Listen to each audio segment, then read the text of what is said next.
Hello, hello, hello. How are we doing, my friends? I hope you are having a fantastic evening. We are here live with you in the Action Lab. I hope you had a great weekend. We are getting to the end of the weekend, and I got my days right, Scotty. It's Sunday. Is it Sunday? It is Sunday. I can confirm that. It is Sunday. All right. No. Yeah. That's what I figured it was Sunday, but I can never be too sure. It's always a little tricky, you know? Never be too sure. What's up, Chairman? How we doing? Welcome in. Guys, let us know again how your weekend is going. Hope it's well. We are live with you here on a Sunday night live on Twitch. Now, I think people are still trickling in. We have a big show tonight. Can't wait to dive in and get after it. Guys, we're getting more into NFL talk. Scotty, I'm on social media quite a bit. I'm on TikTok. I'm on the Instagram. I'm on all this stuff. Yep. Everyone's starting to come out with their lists. Everyone's coming out with their fantasy football rankings, their division, breakdowns, their top QBs, everybody's coming out with their lists, and it's getting more and more exciting as I see more and more. It's happening. I almost think people just saw us come out with our QB ranking list and we're like, we got to do one, but we can't make it exactly like the geniuses on Action Lab. We got to mix it up a little, but man, theirs was perfect. It was. We have a lot in store for you tonight. We're going to be diving into all of we got a couple of previews coming up now. We also have a couple announcements here right off the bat. I wanted to give a couple people more people a chance to get into the lab, but let's get to the chat here. Football Wife, it's Sunday and I feel like a human again. I'm glad you're feeling good, Football Wife. I hope you're doing well. I hope everything's tailoring off when it comes to the COVID. Yeah, glad to hear you feel like a human again. It's bound to happen eventually. Oh, you okay? Was that too much Pacifico right there, Chris? Too much first time. First time. Do you need a nipple on there? We might need a little nipple. It kind of popped at me. It popped at me there. I mean, it's. You still owe me a Pacifico, by the way, Chris. I do. It's been a hectic weekend at my household. We got my 2.5-year-old ended up falling down the stairs not once but twice. and she broke and fractured her collarbone. It's not funny. I get uncomfortable with it. It's super uncomfortable. It's not funny. Chris, let me just tell this part of it. So you had the first fall, right? You can tell that one. You know the first fall. I don't know how much in detail, but I was there today. You weren't there for the first fall, right? Or you weren't, at least, your parents were watching, whatever, and she just kind of tumbled down the stairs. Like, obviously not your parents' fault, right? No. Neither of these were anybody's fault, of course, no. but broke her collarbone. I mean, goodness gracious. And then today I feel like it's my fault, Chris. It's nobody's fault, man. I feel like it's my fault.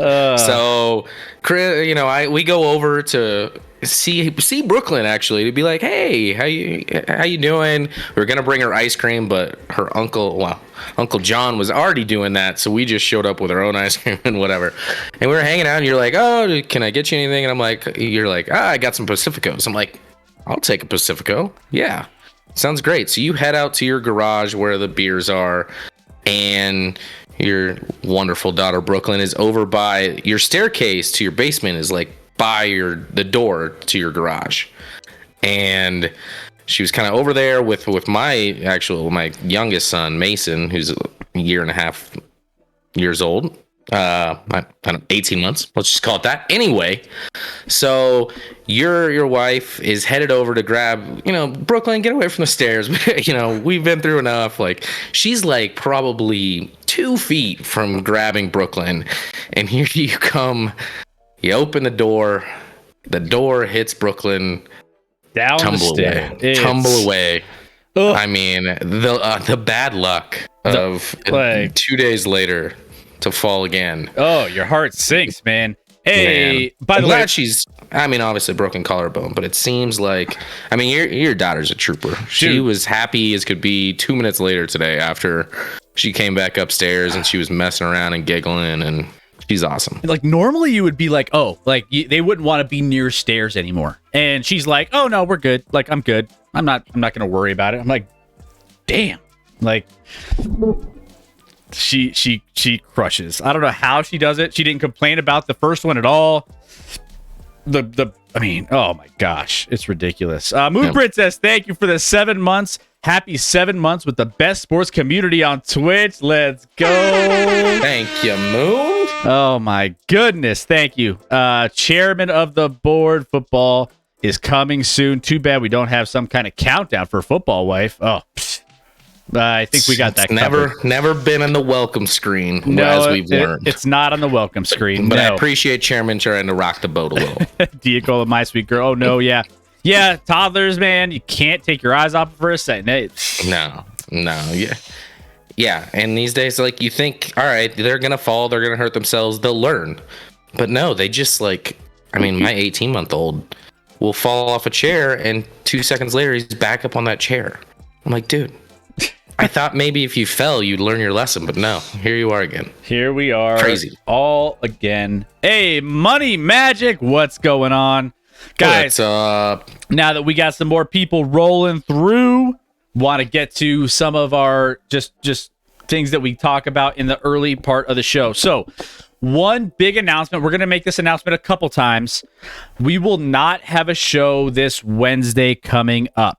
It's not we tried to do the show on the road that one time, and my wife's laptop almost exploded. But that was before she started her private practice, and now she's doing so. It's not going to be something I have to travel for work, actually. This isn't my job, Scotty. This is an announcement to me right now, Chris. I didn't even know this. I was like, wait, what? Unless you want to run it. You want to run it? Well, ironically, I'm single parenting. My wife's out of town Tuesday and comes back Friday this week. So I'm single parenting in it on that Wednesday. So maybe that's a good thing. But I don't know. Well, either way, guys, it's looking like if we're classifying ourselves from a fantasy standpoint, we are doubtful for Wednesday as opposed to questionable or probable. So go ahead and just chalk that up. I'll try to do something. I'll be out in Boston, actually. But do we have anybody? I know we have Boss Hog that pops in every so often. Maybe if he pops in, maybe it's like hey, let's have a meetup in Boston. I will be out there for work. So it's just too tight and I can't figure out how to make this stream any good. They do have laundry rooms out there. They do. Which is one of the biggest keys in Money Magic. So you're saying there's a chance? You're telling me there's a chance? All the way down in my plum. I like it. It's 1 in a million, but yeah. So that means since we're missing, we're going to make up for it by giving you 4 division previews, or like 4 different divisions on the following Sunday. So normally we would do 2 a night. But Scotty, since we're missing Wednesday, we're going to next Sunday, a week from today, we're doing 4 divisions and previewing all of them on one show. It's just going to be a division preview show. That's it. So I'm just glad I was here for this announcement, Chris. Otherwise, I would have showed up on Wednesday. I would have just been ready to go. We got this all in lockdown, you know? We run a tight ship here, Scotty. Yeah. So just keep that in mind. We're going to make that announcement a couple more times. I'm also going to make it on Twitter. I'm going to make it on. So make sure you are following our socials. I will post the socials links in the chat there. There we go. And eventually, Chris, this is all my fault, really. I need to learn the software that we use. I don't know anything about the software we use. I make some of our graphic stuff for the show, but you do predominant most of it and kill it, and I just show up and act like a fool on here a lot of times. I mean, I rarely go anywhere. It's like it's rare that I travel for work at all. It's rare that I we go on vacation or anything else. The only other vacation we need to plan is that TwitchCon. Hopefully we can be streaming from TwitchCon in San Diego, Scotty. Mm-hmm. Yeah. Yep. We'll be doing. We're thinking about that in October. We'll see what happens. Ooh, Chairman, can Football Wife and I guest host Wednesday? Ooh. Football Wife's on board, it sounds like. Or she's laughing because she's like, no. She's like, Tough to read that one. Tough to read. Pierre coming in hot with his slap Scotty, as always. Yes, Moon Princess is not coming in and slapping Scott immediately. Yeah, Pierre. Hey, Pierre. By the way, guys, if you guys aren't part of our Discord, join our Discord. Pierre, he's very active in the Discord. He showed a couple pictures of him at sporting events. I love when you guys do that, by the way. So, Pierre, appreciate you throwing those pictures in. I want to see more of that from all of you guys. Obviously, it's always fun to see you guys, out at the event. So let's see. I love the other night Pierre in the Discord is like, who followed me on Instagram? And you responded, you're like, we did. And he's like, I knew it was Chris.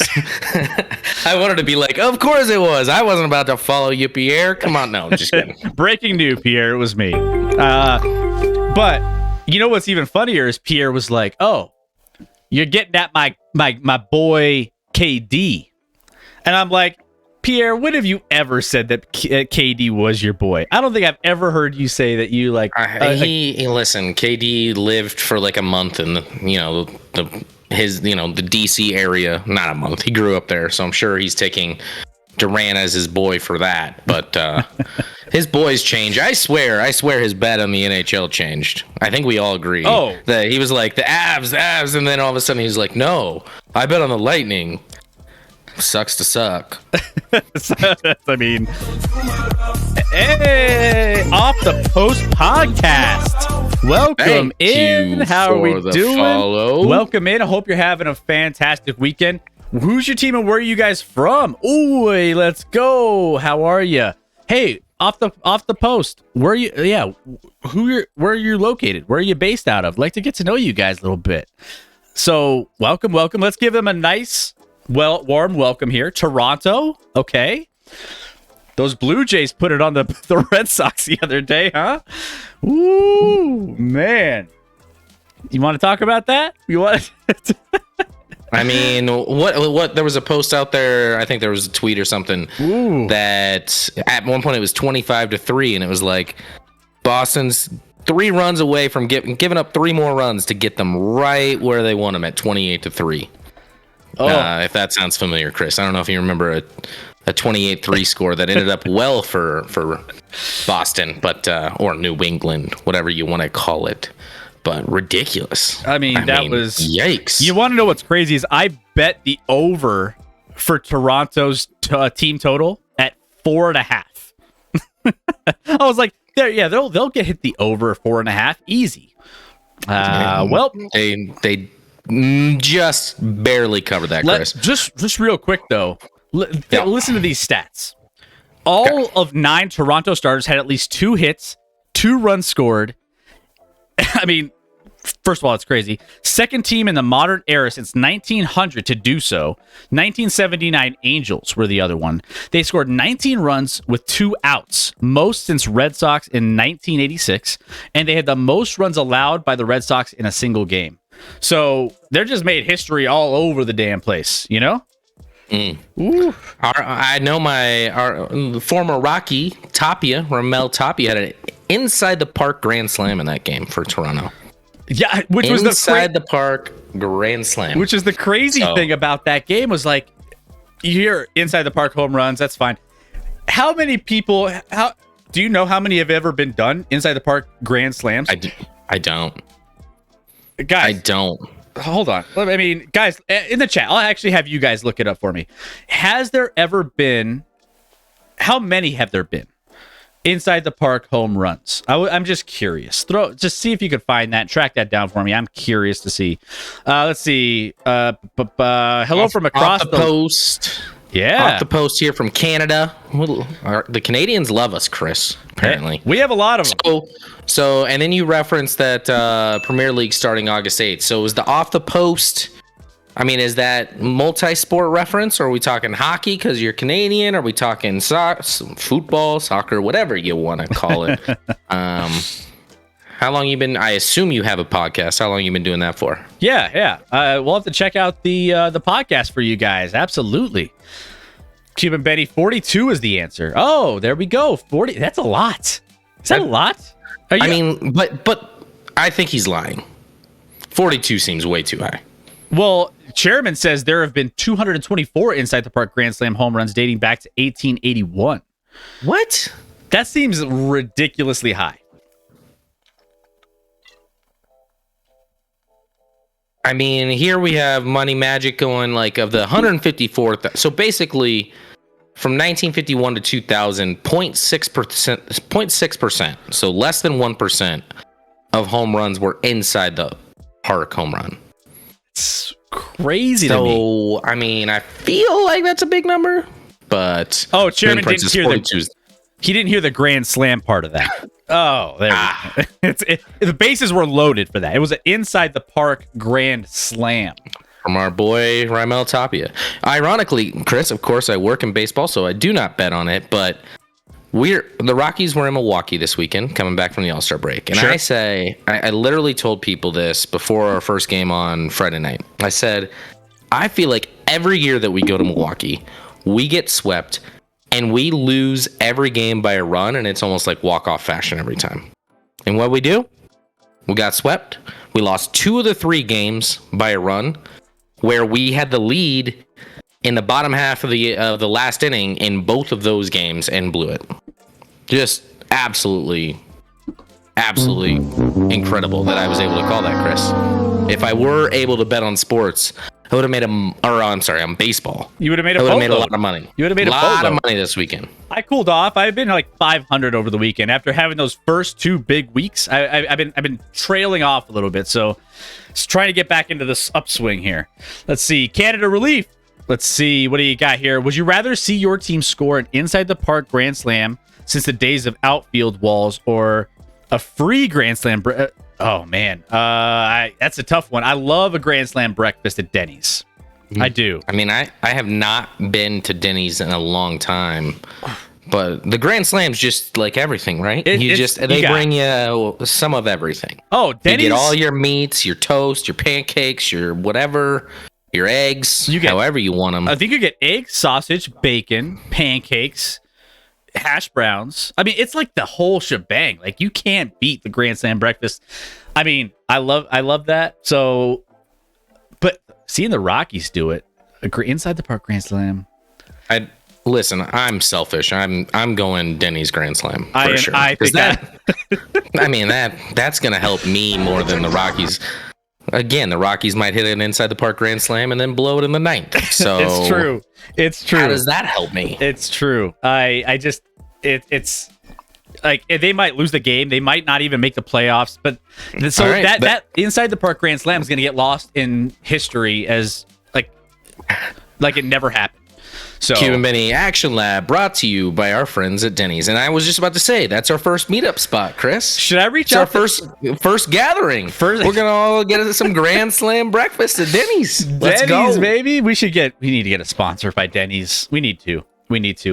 Let's see. Moon Princess, I always craft when I'm on your channel. Today I'm working on a cross stitch I'm sending to my grandma, but she doesn't know she's getting it. Ooh, surprise. Oh, okay. Moon Princess, I don't know how to do any of that stuff. Can you do like a cross stitch of like our Action Lab cross stitch or something? That'd be sweet. We would pay for it. Probably. We'd hook you up with some free merch. I need something on my wall back here, guys. I don't know if you've noticed, but Scotty needs Chris's help. Wall.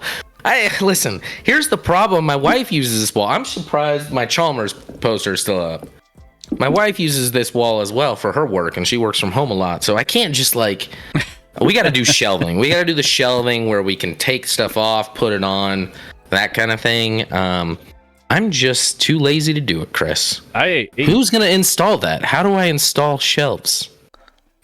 I'm helpless. I'm helpless, Chris. I installed the ones back here, but they're just it's kind of just a pain in the ass. But once they're up, you're fine. No, I mean I have installed some of those in like the kids' rooms for that's their bookshelf is just the floating shelves and stuff. But one of them tore out of the wall because my son was standing on it and he got he's a big kid. Obviously, you've seen him. Yep, Landon's huge. Oh yeah. He's going into kindergarten and almost weighs 40 pounds. I would love to see Juan Soto and Trey Turner play together, says Pierre. Your boy your boy Soto. You don't know. I mean, Soto is gone. Reckoning. Thanks that was Moon Princess hooking up. Reckoning. Hook yourself up next time. Thank you, Moon Princess, for the gifted sub. 23 gifted subs to the channel. She's trying to play catch up to Football Wife. Thank you so much. Those two are the best, and it's ironic that they also got like COVID together at the same time, but both feeling better tonight. So happy to hear it. Wow. Yeah. Breaking news. What we got? If Juan Soto plays with the Dodgers, he's becoming a Dodger fan. What? Pierre is trying to crush the souls of every Dodger fan out there by telling them, I will become a fan of your team, which would ruin them. Like Juan Soto, what's worse? Paying you get Juan Soto in a trade if you're the Dodgers, but then you also get Pierre in that deal. Is that in the fine print of the contract? Pierre is going to trump Juan Soto every time. Every time. Maybe Juan Soto doesn't take that contract after all, or the Dodgers don't take that contract after that. Well, who knows? I don't know. Yeah. I actually know someone in the Dodgers organization. I'd have to give him a heads up. I'd have to be like, listen, before you make this move, just know what you're getting, knowing what's coming with it. It's aggressive. It's aggressive. It's in the fine print. Reckoning. Let's see. Bezos is listening to us now. A Dunkin' ad as we talk. Denny's. Yeah. See, there you go. He's in on it. And we will sell our soul to the first breakfast place that wants us. Oh, so Denny's. You better get in. I wish IHOP would come in. I love IHOP too. IHOP, obviously. Locally, Chris, I had Denver Biscuit Company yesterday. Oh, the one locally here, right? Mm-hmm, man. It's so good. It's so good. Ridiculous. Ridiculous. I don't even like biscuits, but their biscuits are different. They're just different. Guys, if you guys are ever, for all the locals, anyone who ever comes from out of town to Colorado, make sure you hit up Denver Biscuit Co. one morning, and you have to get there early. You have to get there early because there's people that line up for like hours trying to get it. And there's only, 2 spots? There's one off. I think 2. One off of Broadway and one in Highlands Ranch now. And that's it. So there's only a couple spots in Colorado. You won't regret it. So just a heads up there, which makes the Inside the Park Grand Slam rather than a no hitter. No hitters 304, Inside the Park Grand Slam 200. So I found another source they saying it is for Inside the Park Grand Slams 224. That's a lot. That's more than I would. But baseball's been around for 5 million years, and there's been 135 billion games played. So still, I guess, a small number when you think of it that way. All right. So reckoning. Oh, go ahead. I was just gonna say Moon Princess was saying I now see why Pierre slaps you every time he stops in. And I'm like, yeah, it's a mutual slap. I don't get to slap him like literally, so it's a mutual. It's almost like a respect thing with disrespect, if that makes sense, Chris. No, and you know what? It wouldn't be the same if Pierre wasn't that way. Like. If we didn't have the relationship we do with Pierre, it wouldn't be the same stream. Like, I feel like we would be like, one day Pierre's going to be like, hey, what's up, guys? I really love you guys. You guys are great. Everything you do, I really appreciate. I mean, like, I love Scott more than, I really want to, talk about on stream. And I really wanted to just let you go. I know I appreciate you, Scotty. I would be like, that's weird. Like, this is not normal, and I need you to turn back to the old Pierre. I would tell Reckoning to ban him immediately. Ban. What? Ban. I have a comment I haven't even made yet, ready to go for later in our show towards Pierre. So Pierre, hang with us. I got at least one more ready, lined up, but we're not there yet. We got Pierre laughing, so there we go. Hey, there's a Mexican restaurant here that has the greatest breakfast burrito. All right, guys, we're on a theme here. We always have food themes. Throw your favorite breakfast spot in the chat wherever you're located locally. Your favorite spot that is bar none the best place you have to go to. I want to see what you guys say. Cuban Betty, the last one before we jump into everything we have going on here. I have a couple quick announcements, and then we're going to get into our AFC and NFC East breakdowns. You want to see a guy make it 3 egg pancakes, hash browns with one hand while holding up his pants with the other and never dropping the cig from his lip? You got to check out Waffle House at 2:30 a.m. That sounds like a dream. Why wouldn't another spot in the running for our meetup, Chris? 2:30 a.m. at a Waffle House. Waffle House. Do we have Waffle Houses here? Oh, yeah. I've never been to Waffle. I don't think I've ever been to Waffle House. Coincidentally, my parents took my daughter to Waffle House for lunch one day like last week. Oh. After That's actually where she broke her collarbone, and they're like, oh, she fell down the stairs, but it actually went down in a brawl outside of Waffle House. Pretty much. Let's see. Love throwing hate back at y'all. Yeah, absolutely, Pierre. We know. It's not a breakfast place, but the burrito from Jalapenos. Okay. The Perkins from across the road. All right, keep them rolling in. I want to see where your favorite spot is. We have a place called The Egg, has a Prego burrito, which has chili rellenos inside a breakfast burrito. Oh, It is delicious. Near Mineral and Broadway-ish. Yeah. I think. Oh, Broadway and Mineral. I should know that there's one out there. Yeah. So I'll have to go check that out. There you go. That's our next meetup spot. Waffle House. What about the breakfast burger and fried egg and hash browns? That sounds pretty good too. Like by a breakfast burger, you just mean a burger that you're having for breakfast, or is it like a different kind of is it like a different kind of burger? I mean, is it hamburger meat? I think it's just a normal burger. Let's see. I have yet to see a Waffle House near me. Stopped one near North Carolina, the way of Florida, but they're pretty good. Nowhere local does a breakfast, in my opinion, but go-to for breakfast food is actually Bob Evans. See, we don't have Bob Evans. We don't out here at all. Like my wife went to school in Philly. You go out there and they just Bob Evans all over the place. Out here, and I never went to one there, but. Don't know. I still don't even. What is that? A breakfast place? Is it a all day place? Is it a coffee? Like, what is a Bob Evans, and why is the name awful? The Bomber is themed for Willow Run Bomber Plant. The Bomber breakfast includes eggs, pancakes, and a pound of bacon. Oh, That is What? speaking to what's his name? Ron from Swanson? Parks and Rec. That is Ron Swanson's dream right there. By the way, speaking of dreams, chairman of the board, I have an article here for you.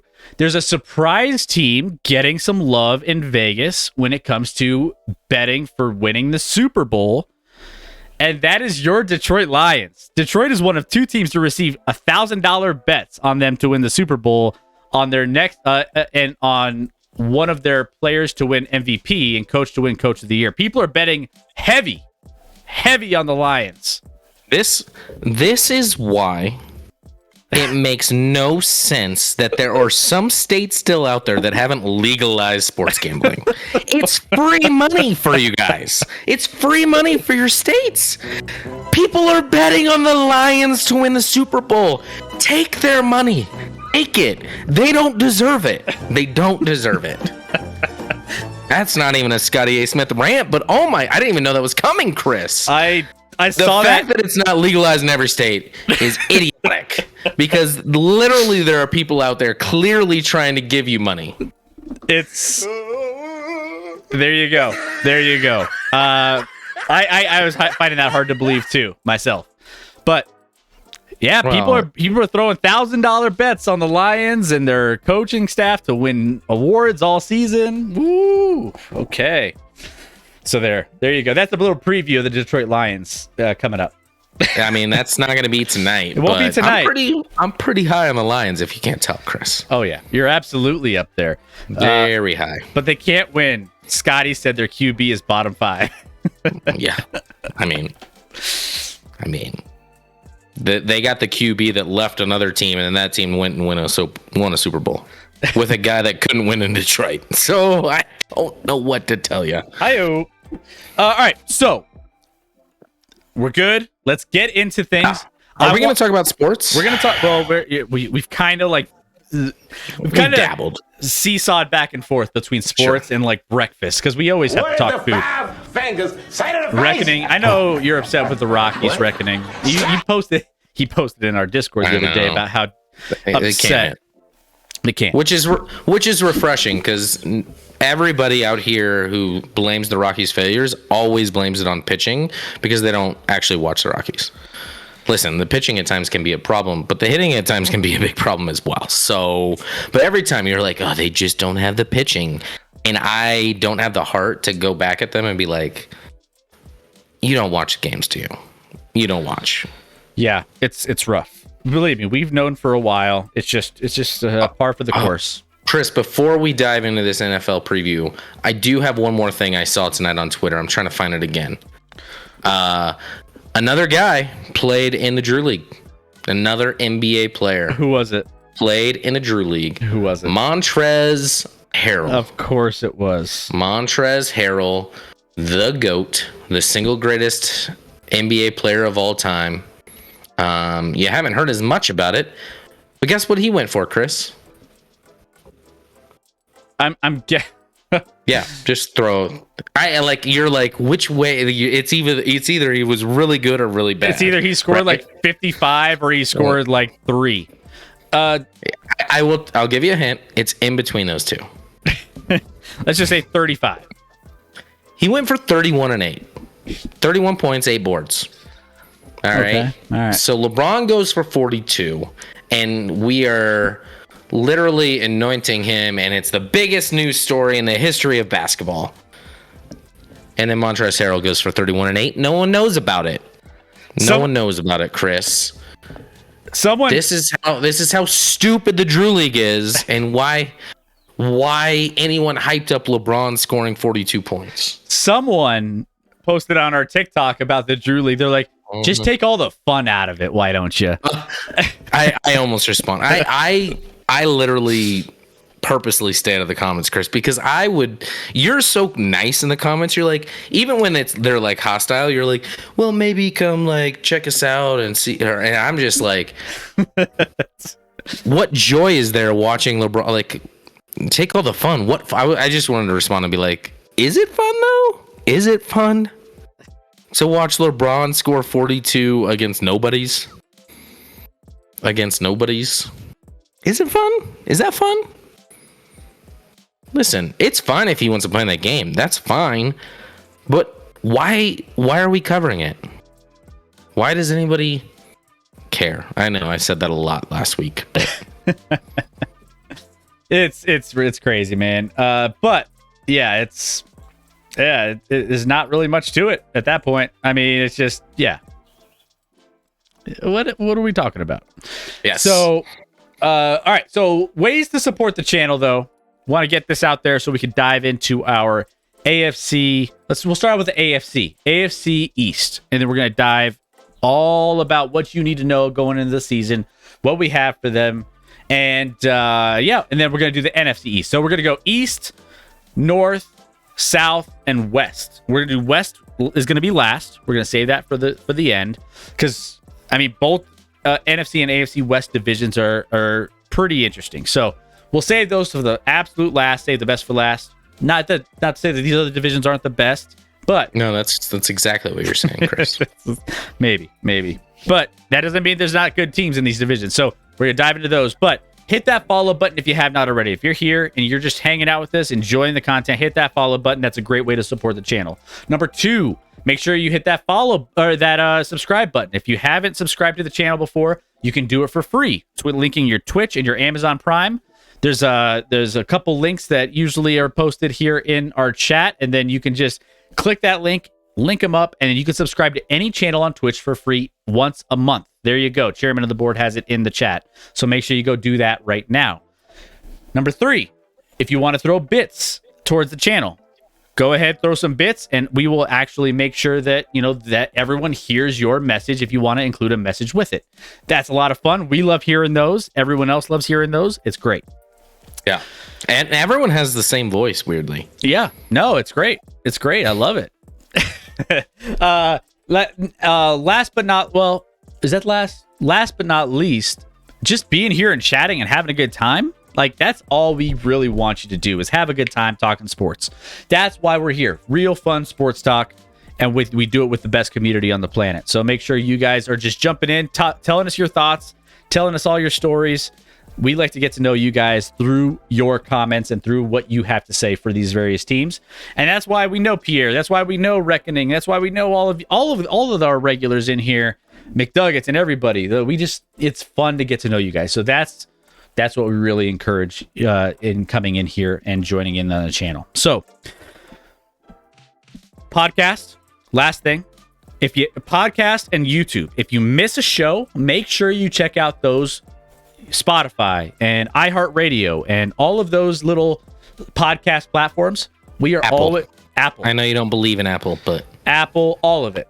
Just go in, make sure you go and catch the show. If you miss one, we are always throwing it on that. And then if you want the video of it, go to YouTube. We're posting like our clips, and we post all our stuff on YouTube as well. All of our links are in the chat. Scroll up a little bit and you'll see all the social links. And we have a little surprise for you as well later on in the show. Let's tease that a little bit. We got a surprise related to all of the things we just talked about. We do. You should stick around for that. We're excited about. It's still a work in progress, but we'll tease it a little bit later on in the show. We will. And it's going to be a lot of fun, guys. So make sure you stick around for that announcement. It's going to be worth your while. I promise you. So, all right, let's dive in to our playoff. Our We're talking about the Eastern divisions. There's not a lot of playoff teams, Chris. I kid. AFC preview. Here we go. And that's that is not it. Here we are. That's a true tease. That's a true tease. Playoffs? Want to talk about playoffs? Playoffs? I hope we can win a game. All right. 2022 division previews. We are kicking off with the AFC East. So we get the Bills, the Jets, the Dolphins, and the Pats here. Now, we are going to go through these. We are going to make sure that you let's go, Moon Princess. Let's go. Yeah, she's all about her Bills. She's ready to rock and roll.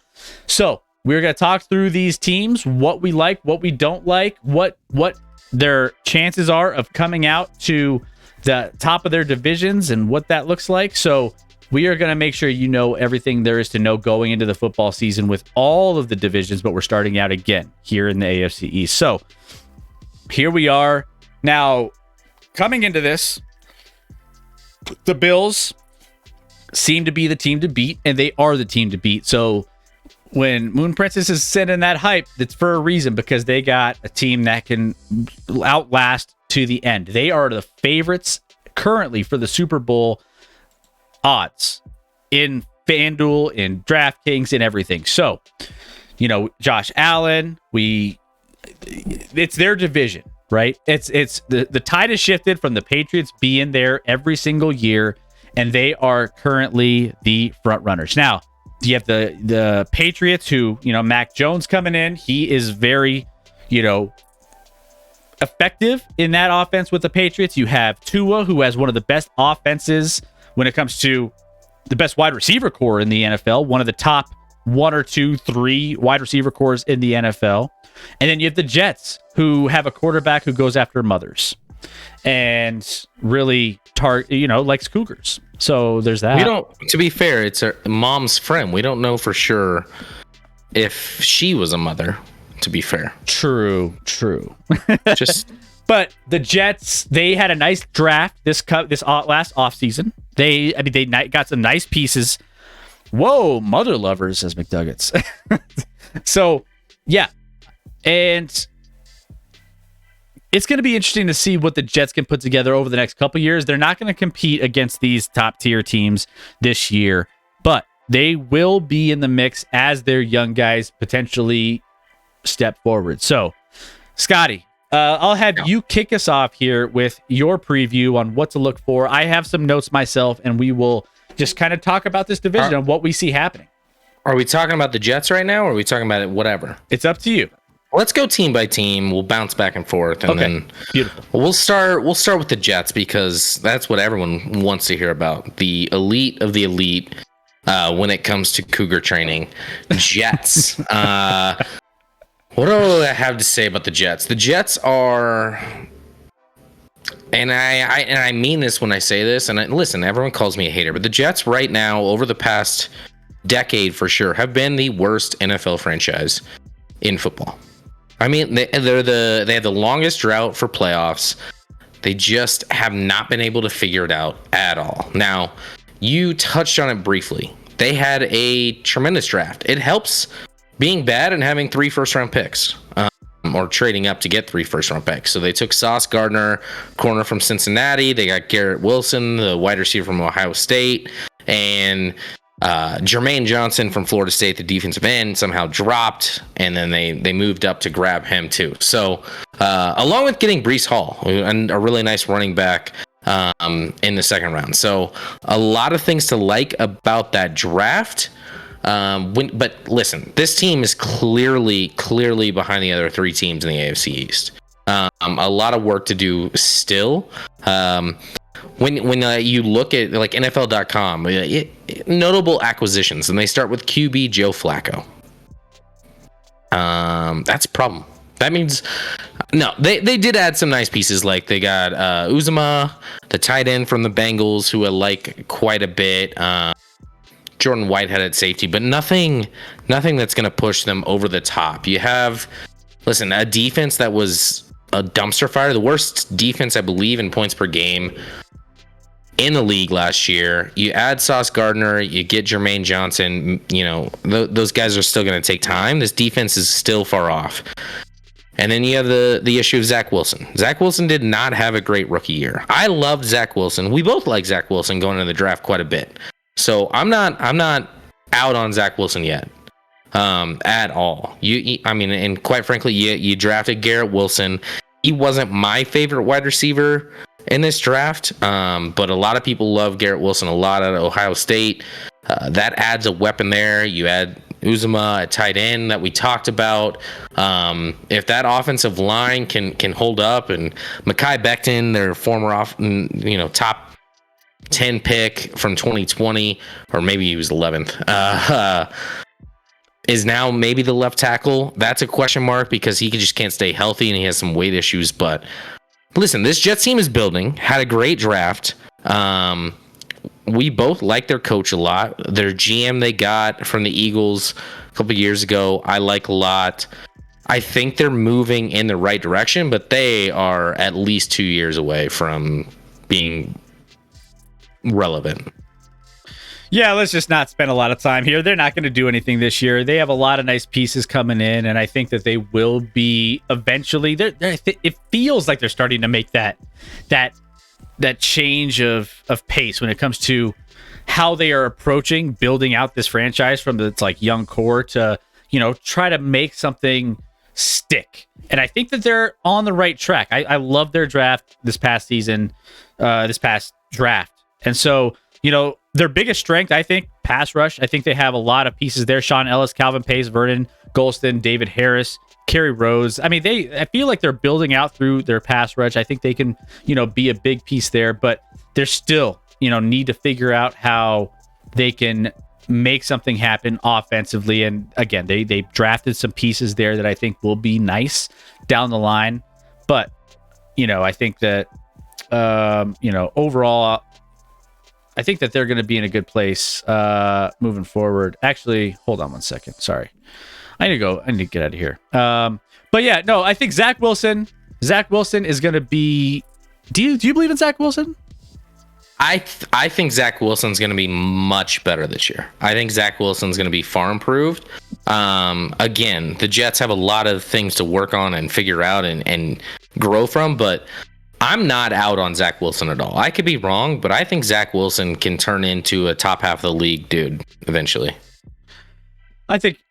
He'll be in our top echelon of quarterbacks, but over under for the New York Jets, 5.5.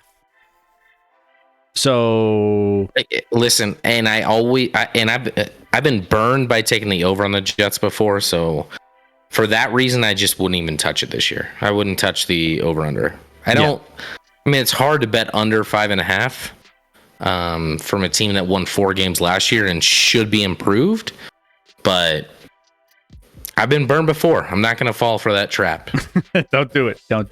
All right, let's get into the... let's see. You want to go with the Miami Dolphins or you want to go to the Patriots next? Either one.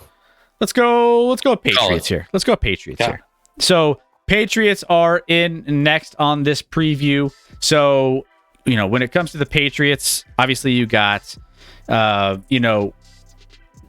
got a great coaching staff, right? Bill Belichick is always going to be in the mix here when it comes to. Oh, they lost Josh McDaniels though, Chris. They did lose Josh McDaniels, and then they've been piecing together. Supposedly they're not hiring an offensive coordinator. They're putting in like Matt Patricia as like a guy that helps out with offensive plays here and there, but he's not. Patricia and Joe Judge. Yeah. So these two are going to be collaborating, but they're not going to be officially offensive coordinators, so to speak. So they're going into the season as of right now without an offensive coordinator, which is kind of strange. And, Bill Belichick, whatever he wants to do, man, Matt Patricia, he kind of fell out when he left and came back real quick, right? But, realistically, I think that the Patriots are still in a place where, the system and Mac Jones can still get wins and they're still going to be effective. I just don't know if they can, stick to... it's hard for me to see them just fall completely off the bandwagon with all the pieces they have there. They still seem to make no names out of just... They make something out of nothing every single season, and I just can't explain it. And it's just the system that they're in. So I think the Patriots will be pretty good. I don't know if they're going to be, contenders for anything in the playoffs. I think they fall off there, but they'll win some games in the regular season and make a nice little push. They're just one of those weird teams that they'll lose to the Dolphins early in the season, probably. They're typically good at that, but I don't know. I just think overall, best case, they're able to get maybe a second seed behind the Bills, maybe at tops, maybe 11-6 season. I think that's best case scenario, and they maybe make a wild card. But outside of that, I think that's best case. Like that's their ceiling. Outside of that, I think they're just kind of a middle of the road team. Listen, I'm high on Bill. I like Bill Belichick. Oh, well, I don't know if I like Bill Belichick, but I'm fond of him as a results-driven coach, right? He wins games. The Patriots didn't have a roster to make the playoffs last year, and they did.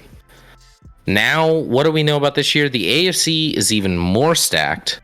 I don't feel like the Patriots... Listen, I'm actually serious when I say the loss of Josh McDaniels could be legit like a problem for them on the offensive side of the ball as you're developing Mac Jones. You don't have great weapons on the outside.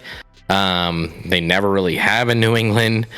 Listen, I know Bill Belichick can manufacture wins out of nowhere, but I'm down on this team.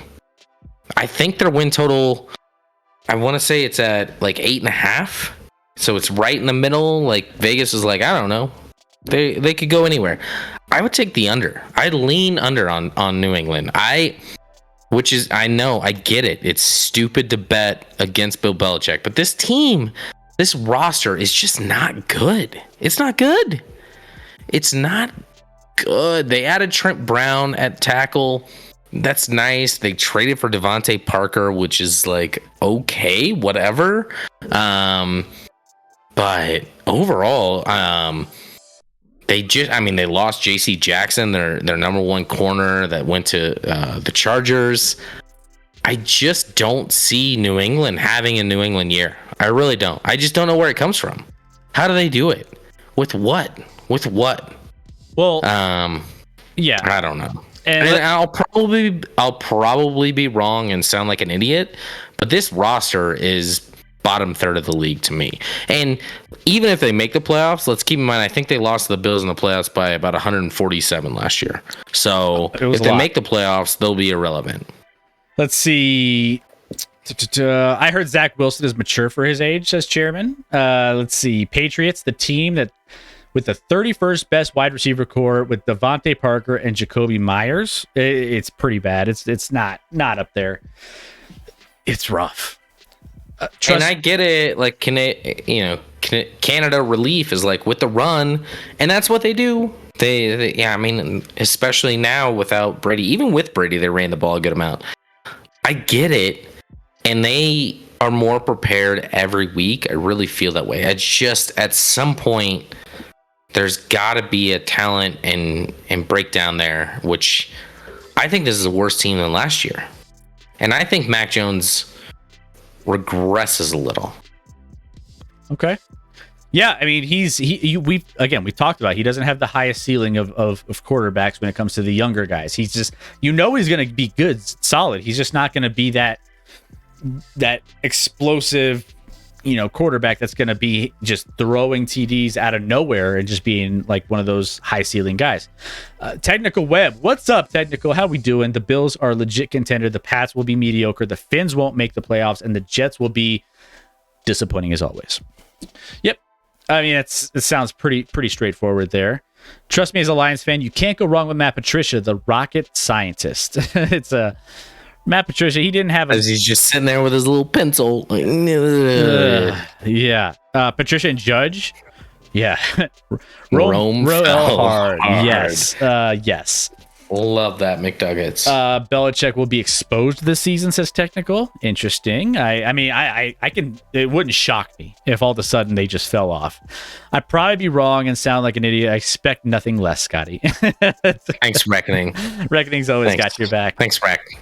Who gets more wins, Mac Jones or Trevor Lawrence? I still think Mac Jones.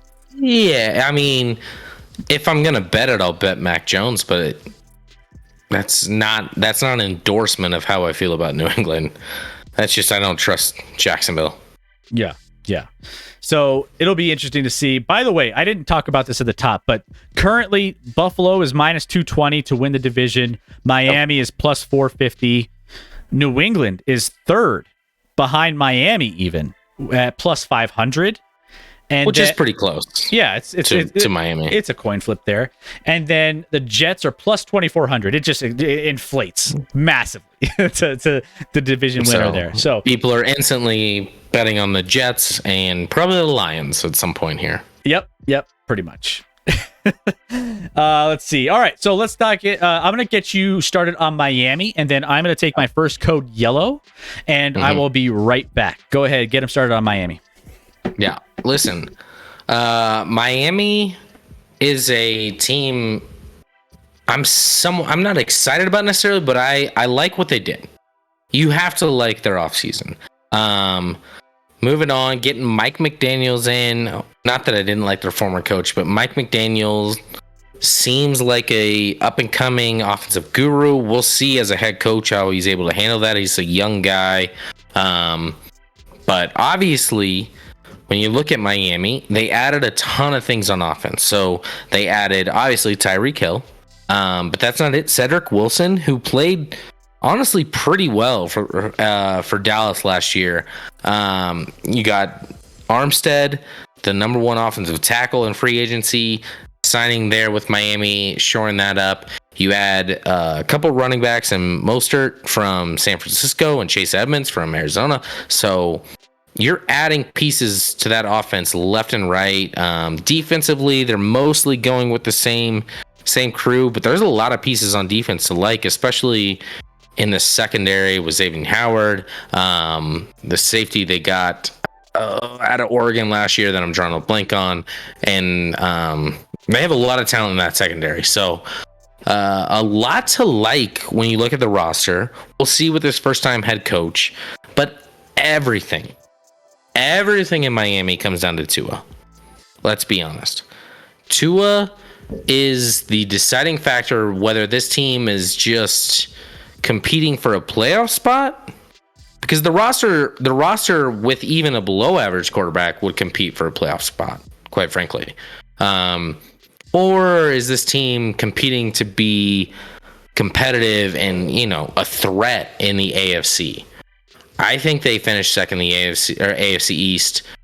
I like this roster a lot. I have some issues, Chris, and I'll break this down. So obviously I'm endeared Tyreek Hill as a Chiefs fan, and Tyreek Hill on a podcast recently was talking about, he was asked the question, would you rather go deep and have this throw, or would you rather, because he said Tua is more accurate than Mahomes, which is obviously garbage, but hey, he's got to protect his new quarterback.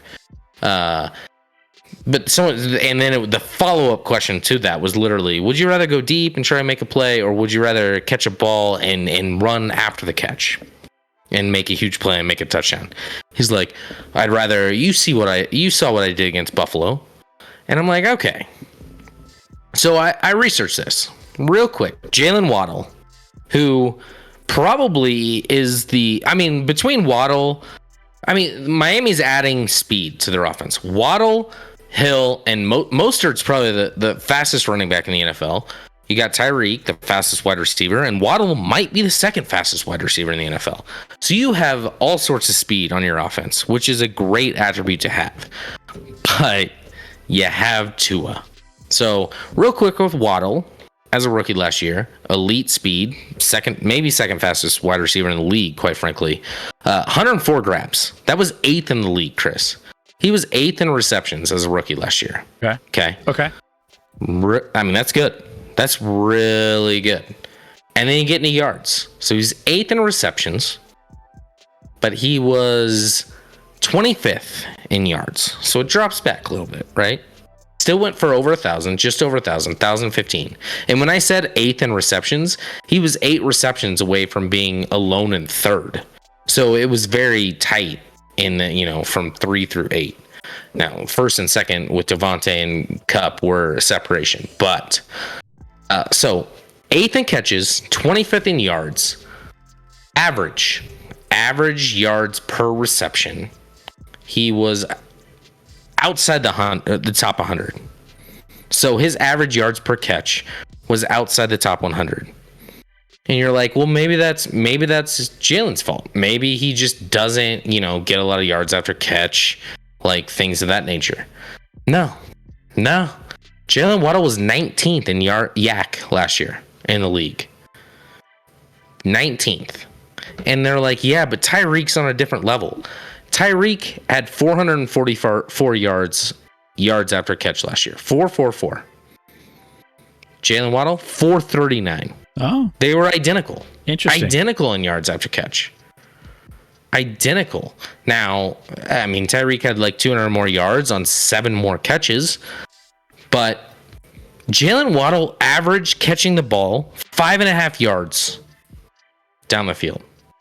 This is what Tyreek has. Here's the limitation to Tua. Tua cannot throw downfield.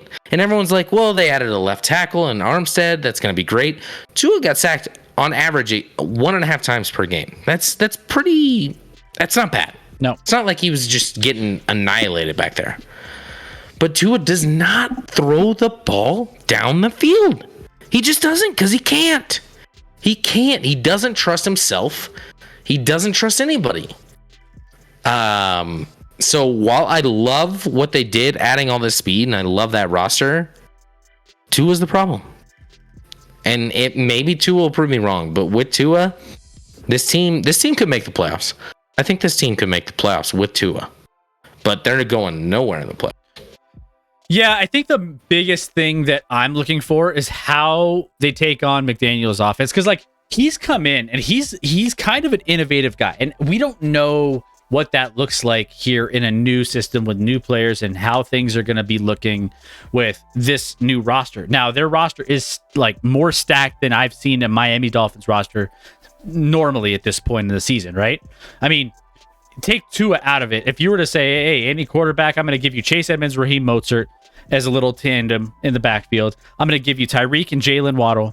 I'm going to give you Cedric Wilson Jr., right? Cedric Wilson's there. You got Mike Gesicki, I love at tight end. Mike Gesicki's going to be nice piece there. Obviously, he's going to... You want to talk about a fantasy guy on this Miami team? You want to get Mike Gesicki. I mean, obviously, throwing the ball downfield to Tyreek and to Jalen Waddle, I mean, that's... How far can we stretch the field? He's going to... Mike Gesicki.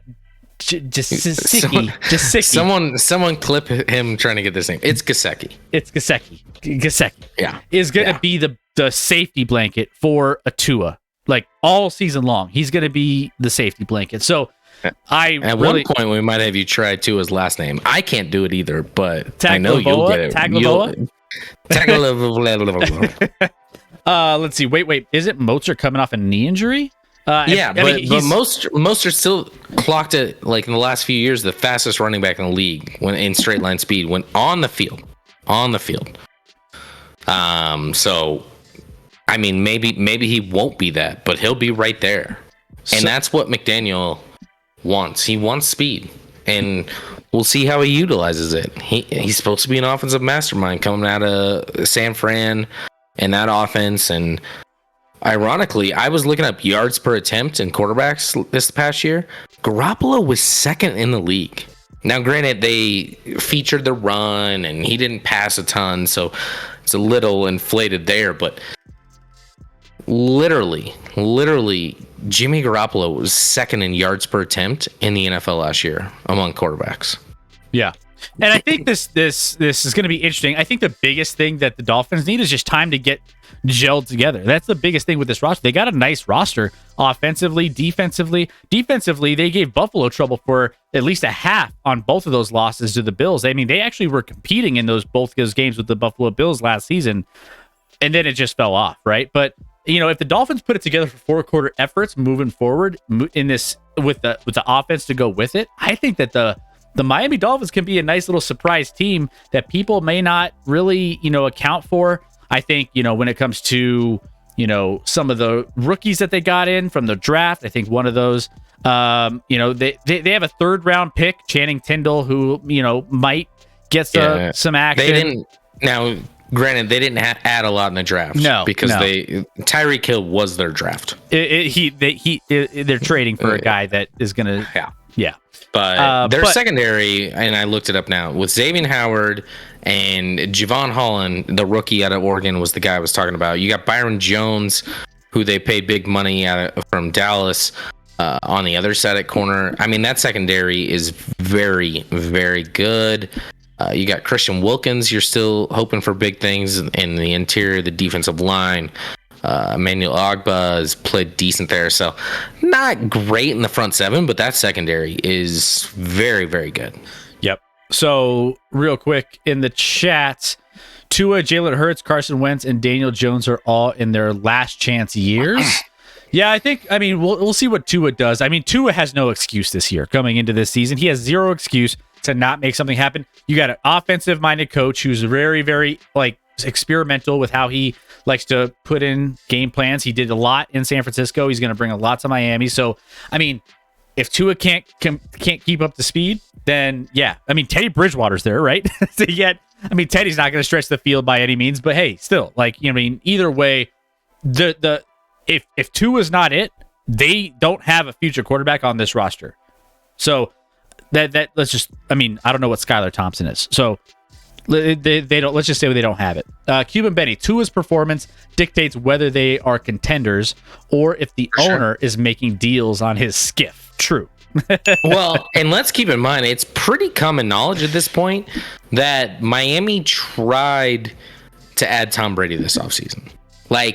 There was an agreement in place, and then there was some backlash with Miami and everything that went down with with Flores and all of that at coaching. So that fell through. But everything sounds like, and I'd be curious when they made the trade if Tyreek. I don't know the timeline, so maybe that was prior to or after. But what if Tyreek was like, "Oh, I'm going to play with Tom Brady"?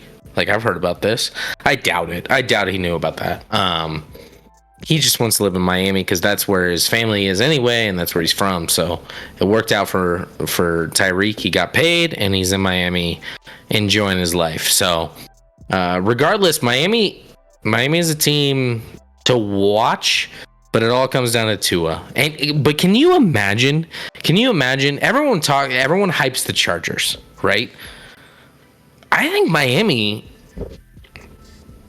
I like Miami's roster moving forward more than the Chargers. So if they would have just drafted Herbert instead of Tua, team with Waddle and Tyreek and Herbert, I'd be like, dude, that team is a problem. It's a problem. A huge problem. I'd be mad if the Chiefs traded Tyreek to Miami based off that roster. I'd be like, don't do that. What are you doing? Ooh.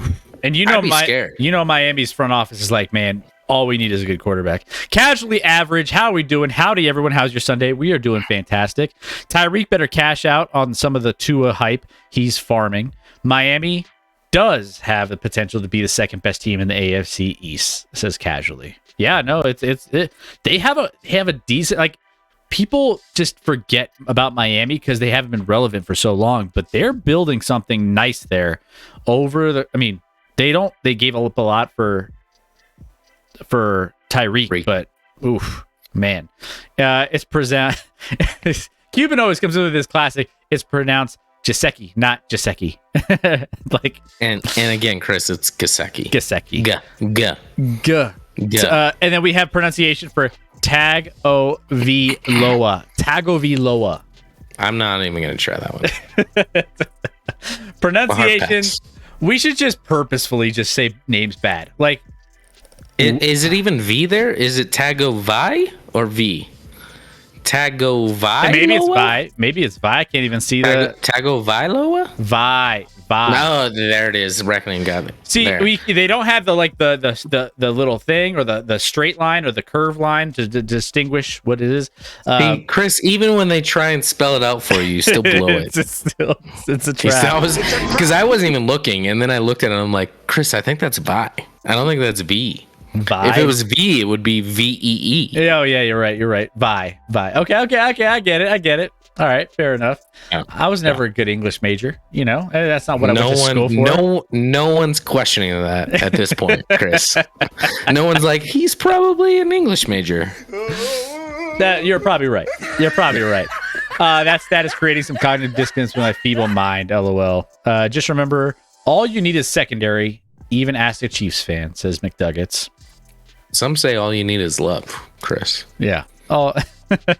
Now look, I'm not even gonna try. Don't bait me in like that, Reckoning. I'm not gonna do it. I'm not doing it another one. And that wasn't apparently that's not his full name. I don't even know who he's talking about, but that he's like, now look up that person's full name. And I'm like, that's not the full name there?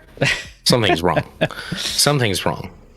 Okay, here we go. We still have a team to cover here. We have one team to cover here, and we're going to save the best for last in this division, and that is the Buffalo Bills. Moon Princess, now is your time to shine.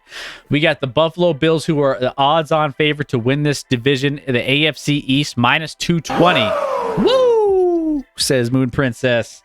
Yes.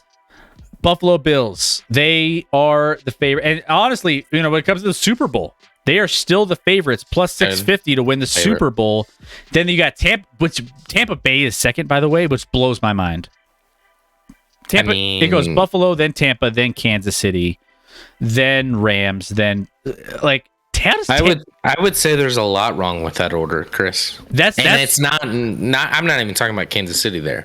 I'm just saying in general, I have issues. I mean, I have issues with Tampa Bay being.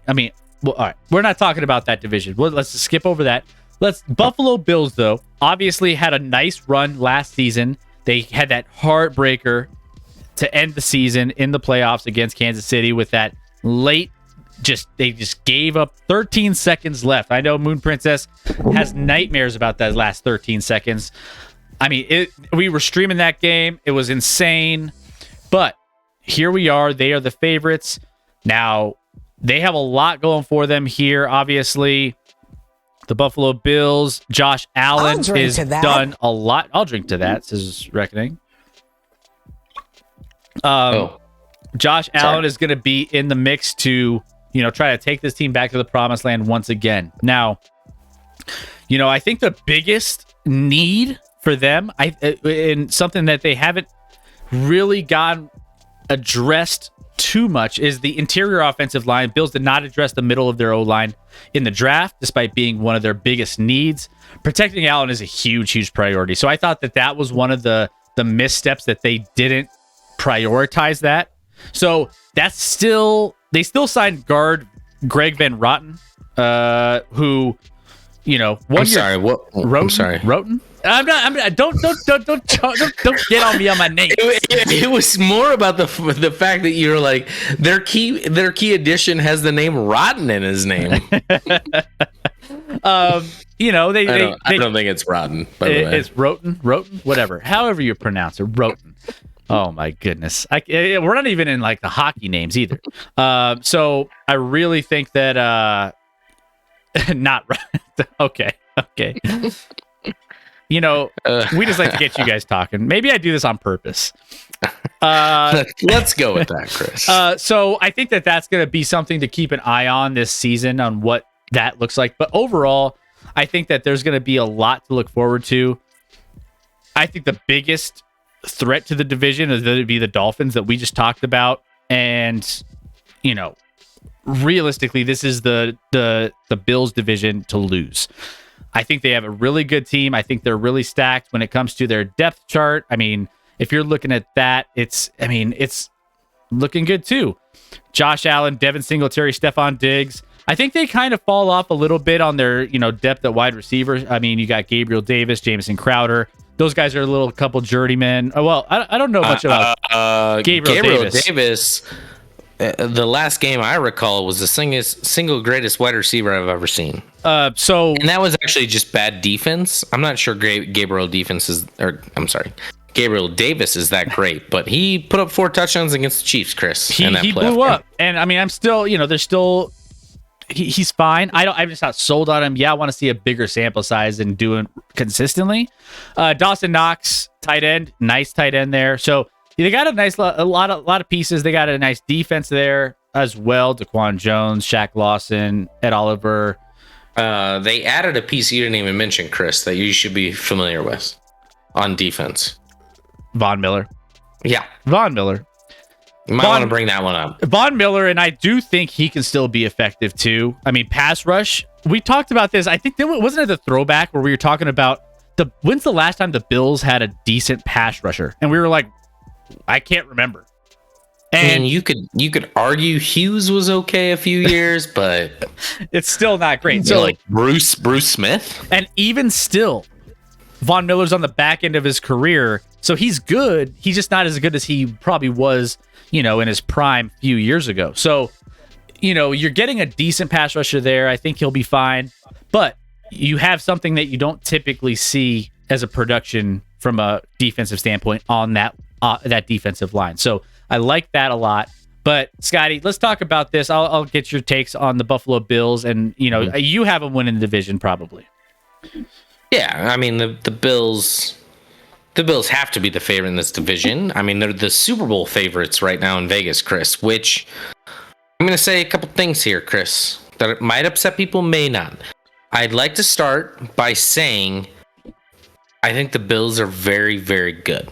And I think the Bills at their peak performance are a top 2 to 3 team for sure in the league. For sure. My question with the Bills is, are we sure? Listen, everyone's mind focuses on the Bills' playoff performance, and they were great in 2 games.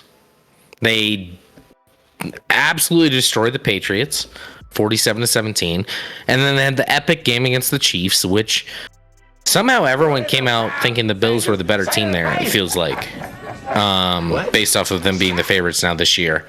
I think that might be schedule related, but an epic game regardless. The offenses balled out. The Bills had the number 1 defense in the league last year. I touched on how that didn't seem to matter against the Chiefs, but they did have the number 1 defense in the league last year in points per game.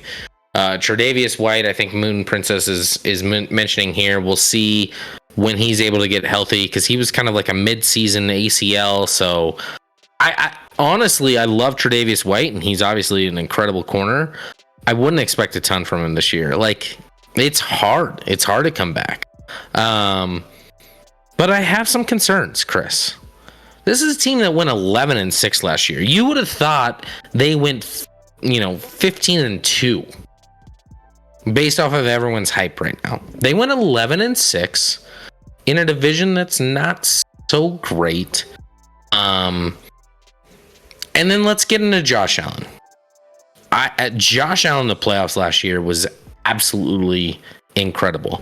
We just did our quarterback rankings. We ranked him number 2 in the league. So I'm not here to disrespect Josh Allen.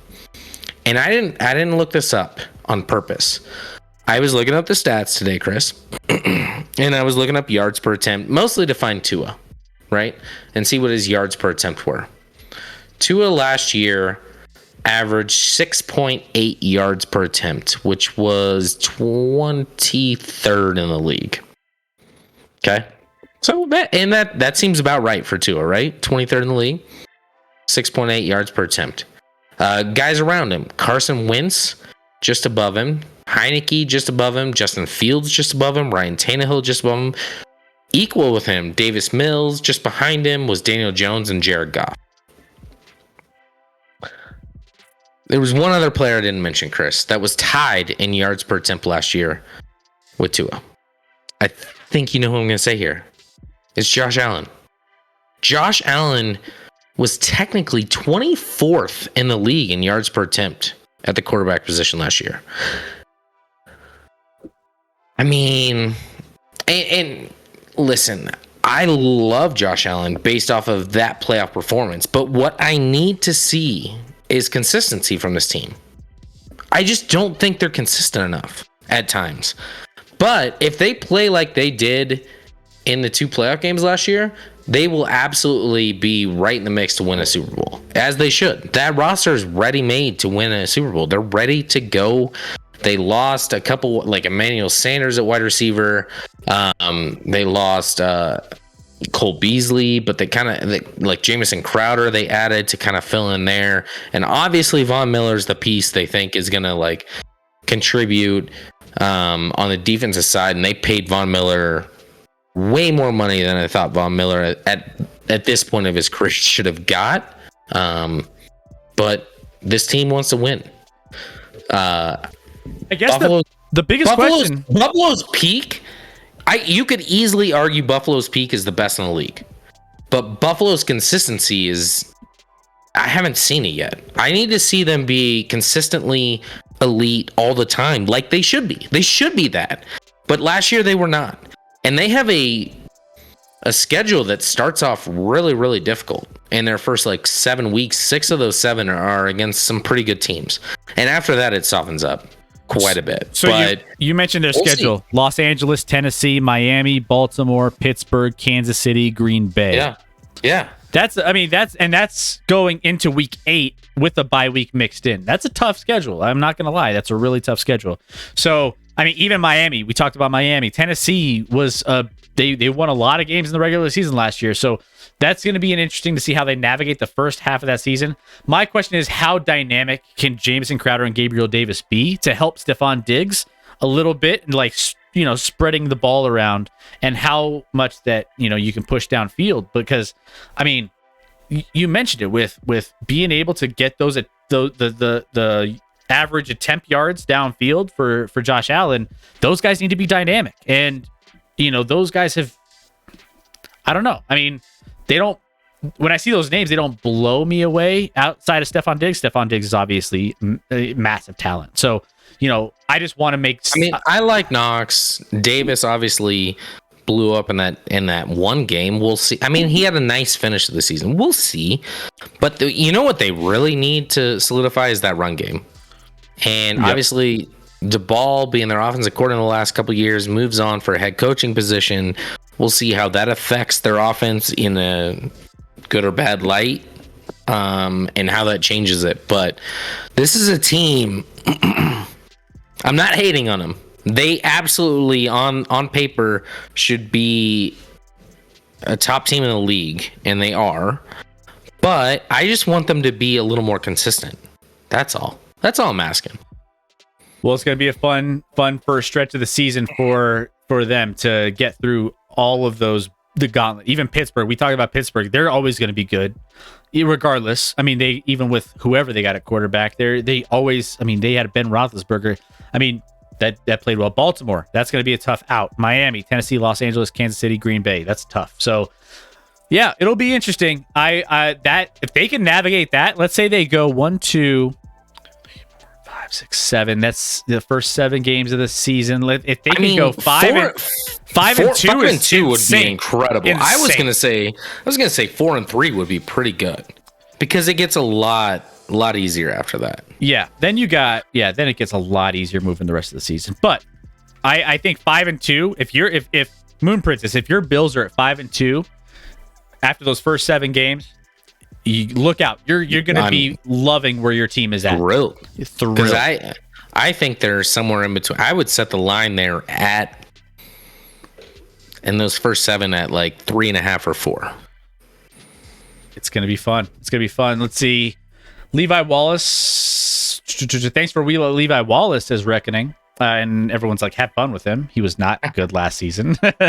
Casually average. Could that have been part of DeBoll's scheme? I don't remember much about running game outside of Allen, so screens and short throws come to mind. I mean, that could be the yards per attempt is a reflection that, their run game was through their pass game. And teams do that. So it absolutely could. Because obviously when you watch... Listen, that's why analytics can only do so much. I love analytics, but you also have to just... the eye test. And Josh Allen clearly passes the eye test and has improved leaps and bounds from where he was when he was a rookie quarterback as a thrower. But Josh Allen still at times has brain dead moments where he gets sacked for and it wasn't necessarily last year, but 2 years ago, I remember it in the playoffs, he would just get sacked for like a 20-yard loss because he'd be brain dead. And at times, Josh Allen's accuracy goes back to like his college days where it's not quite there.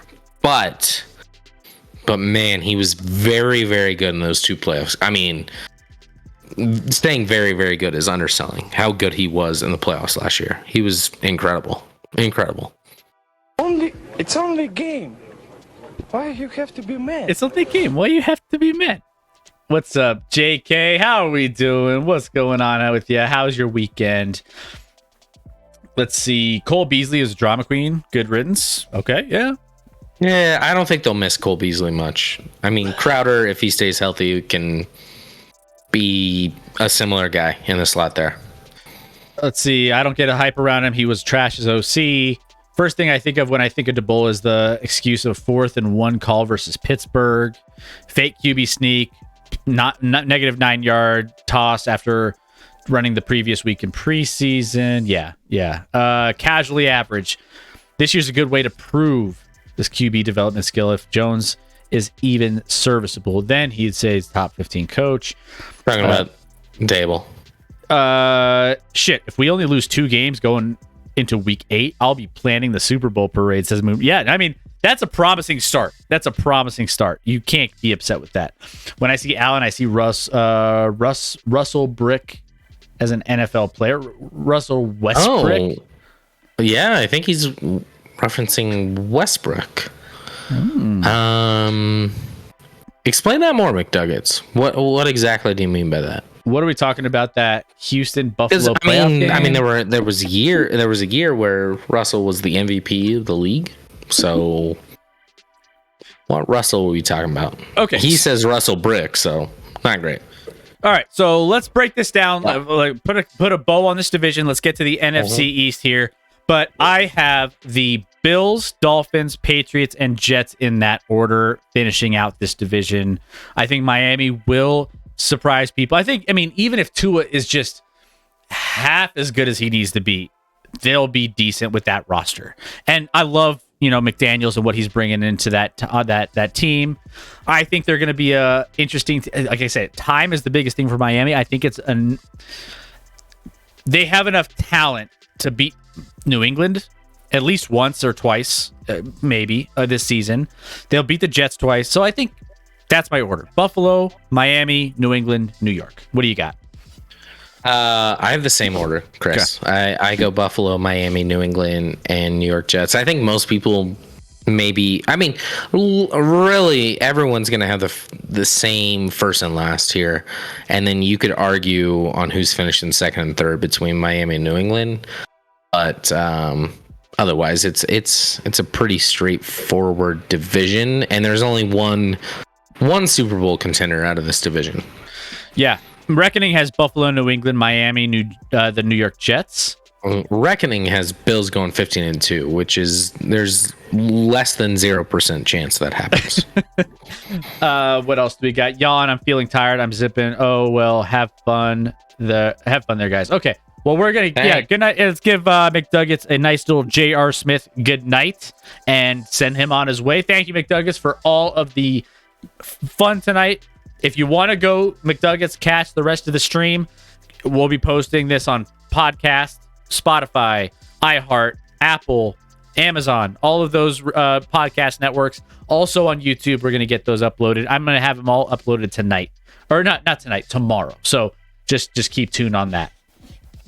No argument there on that ranking. Cool. We're all, hey, there we go. Not as all much right. As we transition, Chris, I'm going to do a code yellow real quick. Cool, let's do it. All right, so real quick, though, let's dive into... I want to get something out there that is a little surprise. This is going to be our little announcement that we have that we didn't put it in the title of the show. We didn't do anything, but we have a little bit of an announcement. Spam the code yellow, by the way, for Scotty. Make sure he knows that he's got that code yellow. Spam it in the chat. There we go. I'm loving it. Use those emotes, guys. Use those emotes. You know how to get those emotes? Some of them are free. Some of them you get through subscribing to the channel. So make sure you jump in and you subscribe to get all the fun emotes and all the cool things that we have going on with our channel. So we have a little bit of a little surprise for you guys. Now, I've been working behind the scenes on some things here in the Action Lab. Like we always are trying to step up our game. And we try to bring you guys the best content when it comes to live stream, but we want to bring you more. That's why we started the podcast. That's why we started, all of our contests and some of the Discord stuff where we could talk offline.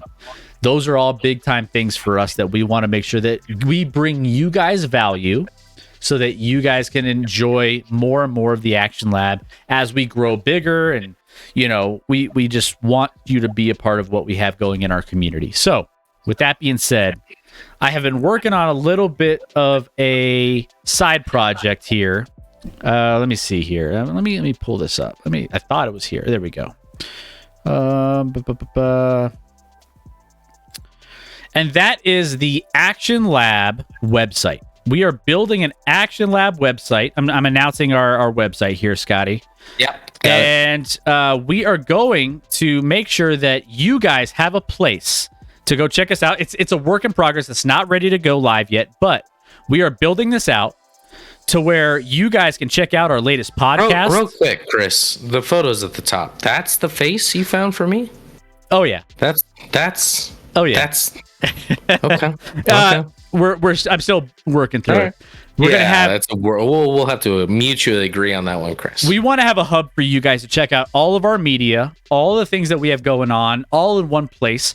And we're gonna have new things coming down the line that you guys don't even know anything about yet, that we're trying to put in place for you guys. So, when you want to catch our latest episodes, when you want to catch Action Lab and all the media that we have, our stream, our podcast, our socials, all these things, it's all a work in progress. So, we're going to have links up here.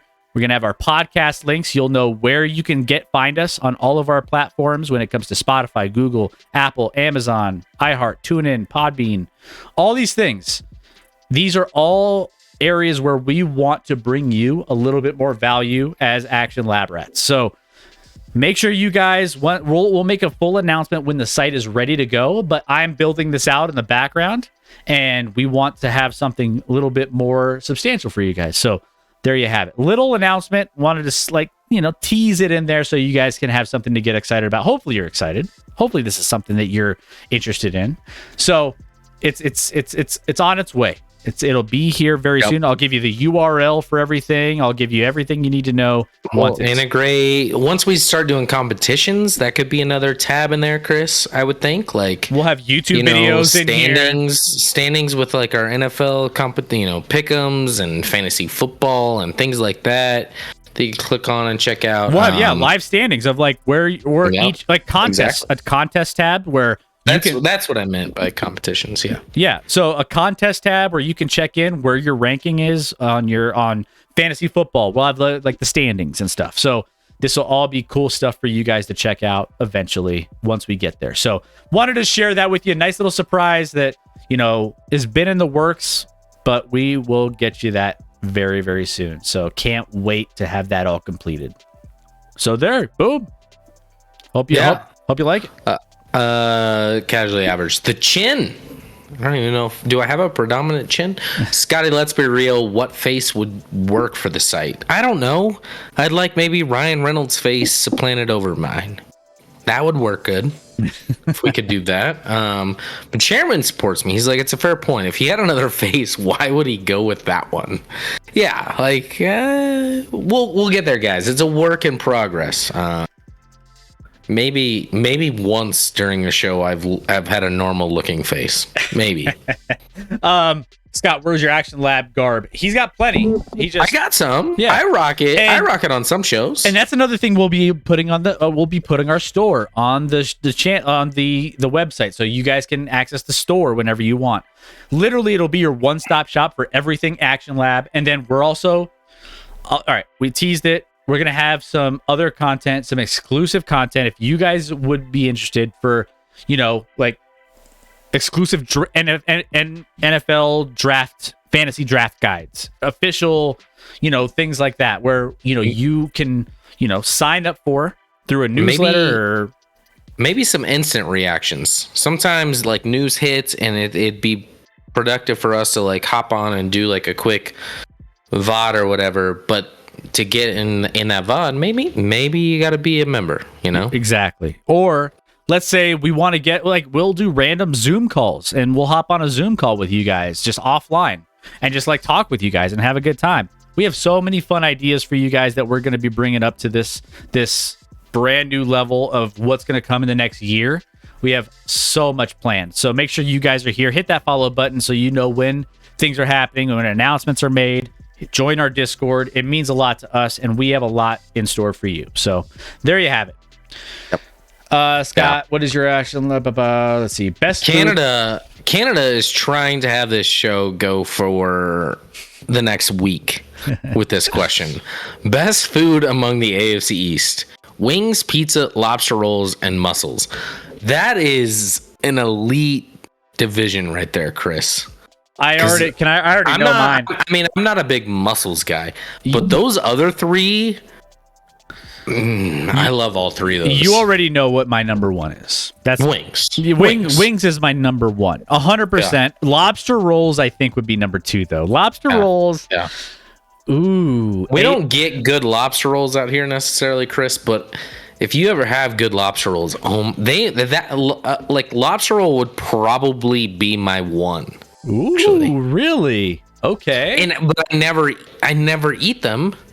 Okay. But maybe I'm just fantasizing the idea of the lobster roll based off that. But a good lobster roll trumps wings and pizza for me. I love the question. So good. What's the question for the NFC East? Goes, hey, D Shorts, welcome in. First time. Let's give D Shorts a nice, warm Action Lab welcome. What's up? D Shorts, where are you from? Who's your team? Like to get to know you a little bit. We are doing the NFC East right now. And D Shorts, don't take this the right way, but JK55 blah blah blah is banned. Reckoning, if you can ban, he just said wings with blue cheese, no ranch. Get him out of here. Get him out of here. You're done, JK. I would assume JK stands for just kidding. Maybe. Is that just kidding? Like maybe you're just messing with us. Blue cheese is trash. I will say trash. That might be a hot take. Ranch is so much better than blue cheese. That might be a hot take for some people. Ranch versus blue cheese. But I will say I prefer ranch. I do. If there's no ranch and there's only blue cheese, I will eat blue cheese and I would be fine with it. It's fine. Like I will eat it and it's good. I just don't know if I prefer blue cheese over ranch. It's just tough for me to do that. D Shorts, Philadelphia Eagles, go Birds. Okay. All right. We're going to talk some Birds. We've had some Birds fans in here. Yeah, we have a couple of Philly fans. One of our OGs was a Birds fan. Yeah, Mayday, and we have a couple guys in here that follow the Philadelphia folks out there, all the teams out there in Philly. So nice, welcome in. I'm glad you're here. Let's see. You're going to Boston. You better eat a lobster roll and mussels. Yeah, I will. I'll eat some good seafood. I want to go to Maine just to eat lobster rolls, Chris. Man, that sounds so good. A good old NFC East, says Technical. Let's see. Barbecue, mussels, cheesesteaks, and shitty politics. I don't know for the NFC East, says Reckoning. Not the blue cheese debate again. Just had that in G Girl stream. Oh, interesting. Oh, was that in G Girls? And who won that debate? Which side was, just out of curiosity, which side was G Girl on? Is she right or wrong? Yeah, I'm curious. Once again, Scotty is on it. Blue cheese instead of ranch. WTF? Yeah. Chairman. You and Chairman. Let's hang out. You are wrong, Scotty. I will die on this hill, says Moon Princess. Moon Princess, careful. You don't want to die on the blue cheese hill. Reckoning. Let's get ranch. That's a rancid hill. Let's get a poll in the chat. Ranch or blue cheese for wings. And Reckoning doesn't like either of them. And I'm fine if you stay away from. I mean, I think wings on their own are fine. You don't have to dip them in ranch or blue cheese, quite frankly. I think they're fine on their own. And that's okay. But dipping them on blue cheese is just saying you hate yourself. Should we just you hate yourself? You hate wings. We should have we should have our Wednesday and Sunday sports shows, and we should have like a Thursday or Friday like food show. Like it's just a food show. We dive into food. Play. We have Broncos is just trying to ignite Scotty A. Smith. He's like, just dip my pepperoni pineapple pizza in blue cheese. It's a trap. How dare you, Broncos? How dare you? How dare you, Broncos? What do you eat in Washington? And D Shorts, obviously, he's Philly. He's bringing those cheesesteaks, right? By the way, Scotty has his thoughts on the favorite cheesesteak place in Philly. He obviously was not. No, I don't remember my favorite place. I just think the two. They were overrated, right? The two like original places aren't even the best Philly cheesesteak places in Philly. They were fine, but they weren't the best. D Shorts, what's your favorite? My favorite place for Philly cheesesteaks in Philly? I'd have to remember. I'd have to ask my wife. No, I mean what the name of the place. No, I was asking D Shorts. What his favorite? What his favorite is. Yeah, so that we can my get... opinion does not matter. That's correct. Vote. Ranch, blue cheese, or none of the above. Well, none of the above. 3 votes for none of the above. What is that? Well, what I touched on, Chris, like when you eat, this is eating wings. So I'm fine if you don't want to dip in any sauce, like a ranch or blue cheese while eating the wing. None of the above. Okay, the wing already has, obviously, should have some sauce on it already. Unless you get the dry rub, and you don't need sauce for the dry rub either. So no, I'm comfortable with that answer. The only thing that can't win is blue cheese. D Shorts, welcome in. Shack Shimmy. Welcome in. Thank you so much for the follow. D Shorts with the Shack Shimmy. Thank you. And you are now a member of our Action Lab Rat family. Yeah, you're going to love this community, I promise. Lean towards ranch. Personally, just stick to hot sauces, says casually. If anything tastes like blue cheese, you know it's rotten. Yep. Yeah, like literally blue cheese is just like rotten cheese. I don't get the appeal. And if there's clumps in it, why would I want... I'm dipping into something. I don't want chunks of garbage in it. I don't get it. D-Short says tastes so bad. D'Alessandro's is my favorite. Okay. I can ask my wife on that one. And Captain said agreed. Big John's from New Jersey had a great cheesesteak. Okay. All right. Reckoning says Domino's has a good cheesesteak. So that could be a competitor. I'm kidding. Gosh. All right. Moon Princess, dry rub wings are just wrong. I used to feel that way, Moon Princess. Did too. I really did. And I've had some dry rubs recently that are pretty damn good, honestly. So I've adapted and I've evolved. Dry rubs? I won't do it with blue cheese, but the dry rub can be good. It's not going to be my first choice, but as an alternative and like a mix-up, if I'm getting like 4 different types of flavors, I might throw a dry rub in there. I think dry rubs are like IPAs for me. They're not my first choice, but I would definitely get one, and I wouldn't be upset about it. So, all right, keep voting. Ranch is tied with blue cheese, and then we have 3 people who voted. So vote. Who, if whatever you like with your wings, throw it in the chat. Let's get into the NFC East. Now, we got the Giants. We got the Eagles. We got the Cowboys. And what's the last team's name? The Washington football team, Chris. Are you sure about that? Have they changed their name at all or no? Not to my knowledge. No, they're still the football team. Okay. I get or they reverted, which I doubt. I don't think that's allowed. I don't even think it's legal to say. Like our show would be instantly taken off the air if I said their former name, Chris. Obviously, Pierre all of a sudden is listening. Pierre's back, of course. So we are gonna break down this division: Philadelphia, Dallas, Washington, New York. Says Reckoning, if that's his order. The Washington Reskins, they're reskinning their team. Eagles, Cowboys, Commies, Commodores, Weeping Giants. All right, so where do you want to start here, Scotty, in this one? Do we want to start? We started from the bottom, and I think we should, stay consistent with that. Pierre, thank you for football wife gifting Pierre. Pierre, you're going to need some love. Thank you. There you go. Appreciate that football life for the love. Pierre appreciates it too. He's about to get a lot of hate. No, I'm just kidding. I think we should start with the bottom, Chris, which was maybe different. We haven't discussed our opinions on these divisions, by the way, before hopping on here. But for me... Blue cheese won, by the way. Blue cheese won the dipping sauce contest. All right. Well, I actually just want to... Can we cut the stream? Just ban it. Done. Ban everybody. Done. Ban everybody. I'm done. Blue cheese tastes like literal stale... Okay. Let's talk divisions here, Chris. I'd probably start with the G-men. Let's do it. Yeah. Okay. The New York Football Giants. Unfortunately, we have to cover both New York teams tonight, and unfortunately, these teams have struggled to be relevant or good for a while. When you look at the Giants, yep, you start with their draft this year because by the way, can I get sorry to interrupt. Can we throw out the odds on right now for all these teams just to paint a picture to start?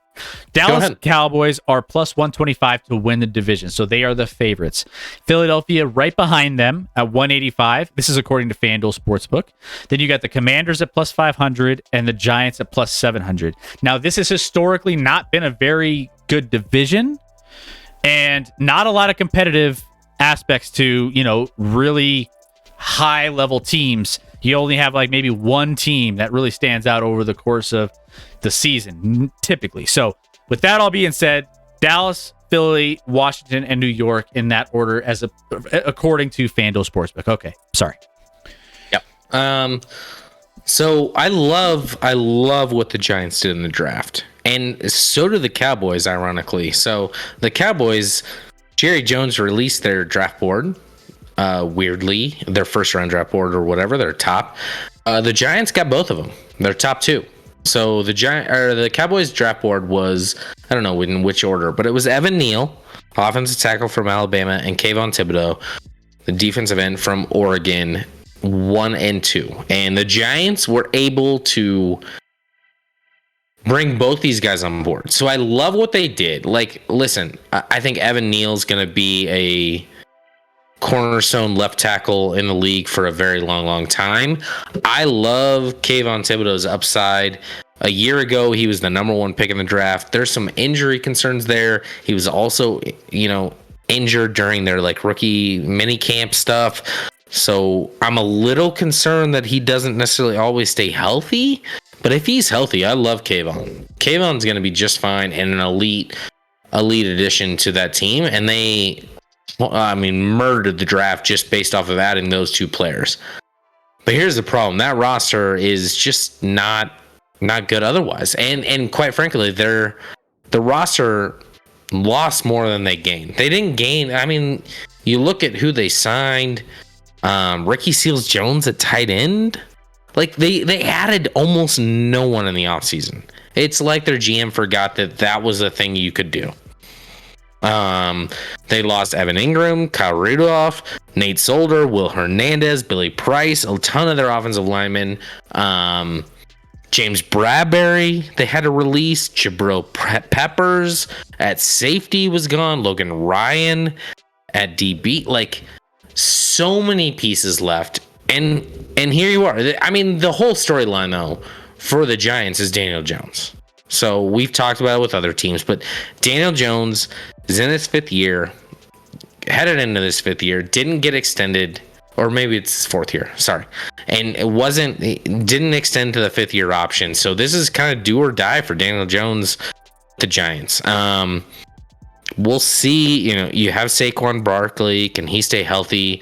Obviously, they added weapons last year in the offseason that didn't really work out at the wide receiver position. I'm even drawing a blank on their name, but the guy from Detroit, I'm sure Chairman can help us out there, that they signed. But this Giants team, I just don't see this roster. They need a new quarterback. I love what they did in the draft in the first round, but that's about all I love about this team. And I really want to love Saquon, but he's injury prone. He's not the dude he was coming out of Penn State. So this team's kind of sad to me.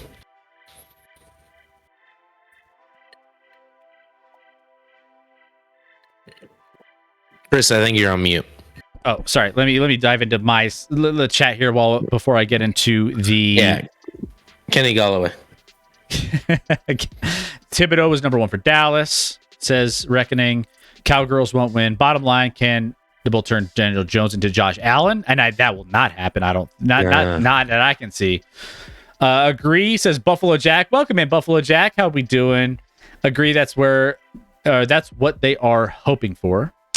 Casually average man from Detroit, Alex Murphy. There's no doubt that Daniel Jones has his moments, and he's more athletic than anyone gives him credit for, despite him falling over in that epic, famous Monday night game where he fell over. But he just hasn't. You just keep seeing moments, but he doesn't like make strides to consistency. There's no consistency there with Daniel Jones. Obviously, new coaching staff. We'll see what happens there and whether they're able to ignite Daniel Jones. But that draft pick, I mean, I don't think anyone outside of the Giants were happy about the Giants. Like the Giants taking Daniel Jones when they did seemed kind of wild at the time, right? Like, here's a dude, went to Duke, was fine, and had traits as a first-round pick, but, like, the Giants picking him felt wrong at the time and hasn't worked out yet. Daniel Jones could move into, like, our top... He could move into, like, the 16 to 19 range, but that, to me, is, like, a peak. That's a peak. And that's not someone that's going to win you a Super Bowl. So are you in the business of winning Super Bowls, or are you in the business of being okay? Yeah, and Daniel Jones is a piece that I think is going to be the biggest question mark regardless. That's the obvious one, right? What is he? Is he a guy or is he not the guy? And it doesn't look like he's the guy. Digging deeper into this roster, I think the biggest... Hey, let's go. DeShore, thank you for the sub. That was Diacola gifting out a let's sub to go. D-Shorts. Diacola. Just got to start with the letter D to gain some love there. Appreciate that. 3 gifted subs in the channel. Appreciate that, Diacola, for spreading the love. I will update the sub goal here in a second. Thank you for all. So generous. Thank you. All right. So the position battle that's interesting is the wide receiver one, right? So they have invested a ton at the position in recent years, right? Kenny Golladay, Kadarius Toney, Sterling Shepard. I mean, they just are trying to figure out something to throw for Daniel Jones in there to like make him successful. And so like they're really just trying to just throw shit at the dartboard and see if it sticks. And will Daniel Jones be able to make shit stick? We'll find out. Everyone keeps saying Golladay. It's Golladay, right? It's with a D. Kenny Golladay. It's with a yeah. It's not Golladay. And Wan'Dale Robinson is another one. They signed a lucrative deals, drafted in the first couple rounds. Yeah. Reckoning tries to make it weird. What's sad is Jones was a better pick than Haskins. R.I.P. Haskins, though. Okay. Crazy. Yeah. Crazy tragic. There's serious competition for playing time when it comes to the wide receiver position. So how they are able to like distinguish between who's going to be the most successful, again, Daniel Jones has got to be a big piece of that.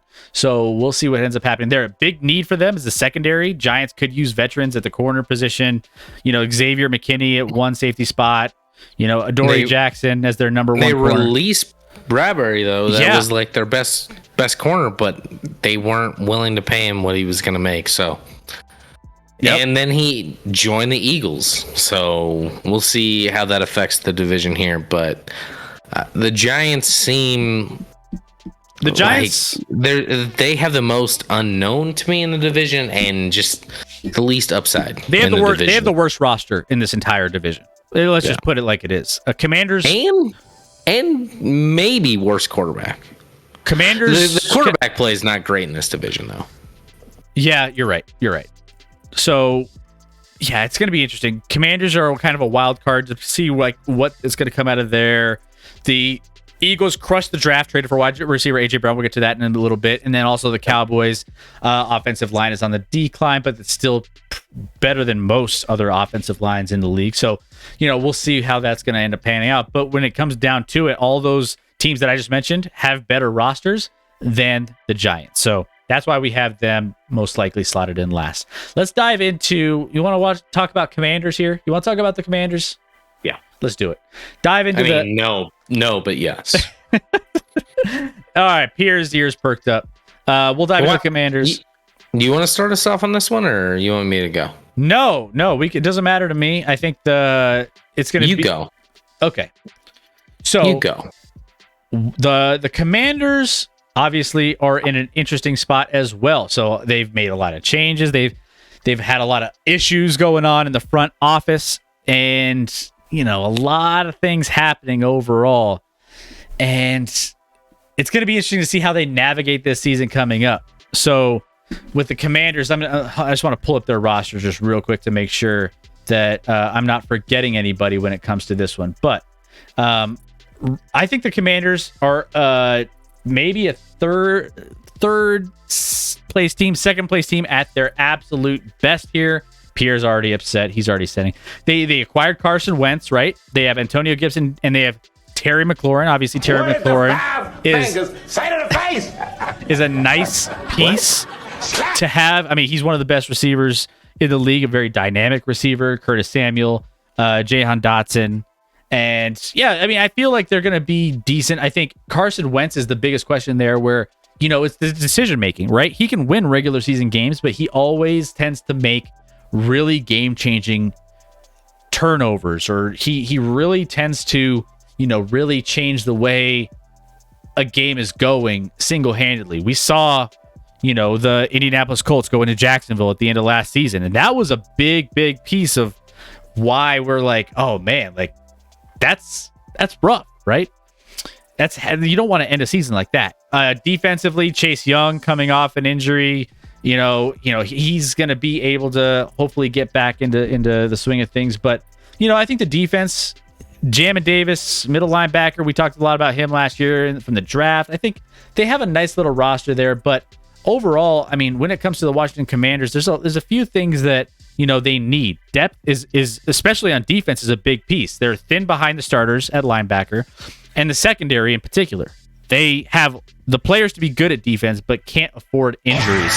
So I think that's. Hey, thank you so much for another gifted. Diacola's on the sub train. Let's go. And those subs. Congrats to Casually Average. There you go. Today, your lead. Young again, back from his ACL. Line should remain the line should remain the strength of the defense. So.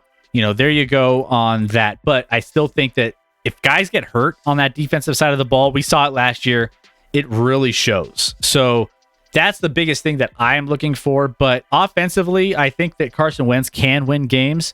I just don't know if it's going to be enough in this division. There's a couple teams that I like better in this one, and that's the Philadelphia Eagles and the Dallas Cowboys. I think those are uphill battles. I think this division is going to be more competitive than it typically is normally, Scotty. I think realistically, Washington can surprise teams, but I think that, Vegas thinks this comes down to the Cowboys and Eagles. When you look at the line and the odds to win the division, you got the Cowboys barely favored over the Eagles, plus 135. Everyone's plus money. So you get plus money on anybody. Plus 135 Cowboys, plus 165 Eagles. Then you get the Commanders at plus 500 and the Giants at plus 800. So we're probably heading in that same order, Chris. When I look at the Commanders, it's a confusing team to me. What I understand less than anything is why they traded for Carson Wentz. Listen, Carson Wentz was obviously in your division, so you were familiar with him. And a team traded a ton of draft capital in the Colts to get Carson Wentz, and then was willing to move on after one season and get way less in return as far as draft capital to what they gave up after 1 year. Don't you start to think oh, maybe this isn't the dude. Maybe this isn't the guy. So, thank you, Valor. Valor, well, subbing on a 2-month streak now. Thank you for keeping up that sub streak. Thank you, Valor. Welcome in. Let's go. But the Wentz trade is weird to me. Whoa, Valor gifting 5 tier 1 subs. Thank you so much, Valor. Let's go. Thank you. I can stop talking for a while if you want to keep gifting subs. I don't even have to speak. Wow. I don't want to interrupt this, but thank you, Valor. That's amazing. Relaxium, thank you for the follow. It's going to happen here in a second. We got some subs. Valor gifting us up to Jake, Uncle Drew, Joker Nation, Small Walter Fishing, and It's Casual Dash. Thank you so much, Valor, for all of the love. Woo! Let's go. That now means we gotta following. I appreciate it. Valor says hello from the sports disaster. We love some sports disaster here. Guys, post the link. Post the link. That show is always entertaining, and yeah, post that in the chat here. Getting back real quick to what we're supposed to be talking about. This team's confusing. I don't trust Carson Wentz, but granted, they had Taylor Heineke last year. Wasn't exactly an elite quarterback, so maybe. I mean, Wentz is way more talented than Taylor Heineke, but Wentz does the stupid things, and I don't think he's a leader in the locker room. There's a lot of issues I have with Wentz.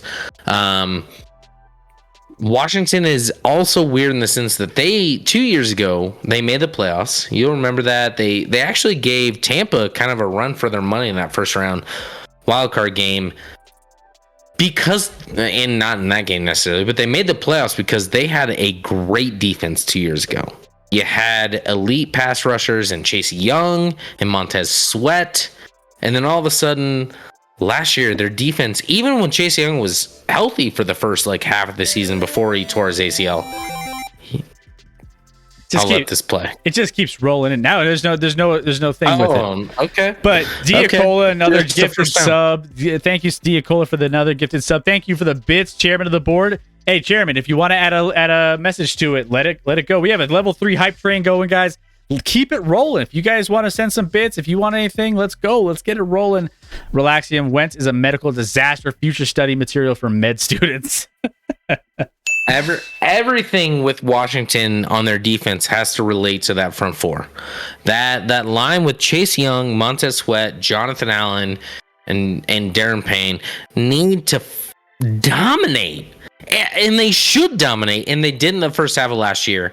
Because everywhere else, you're kind of like, like Kendall Fuller at corner, fine.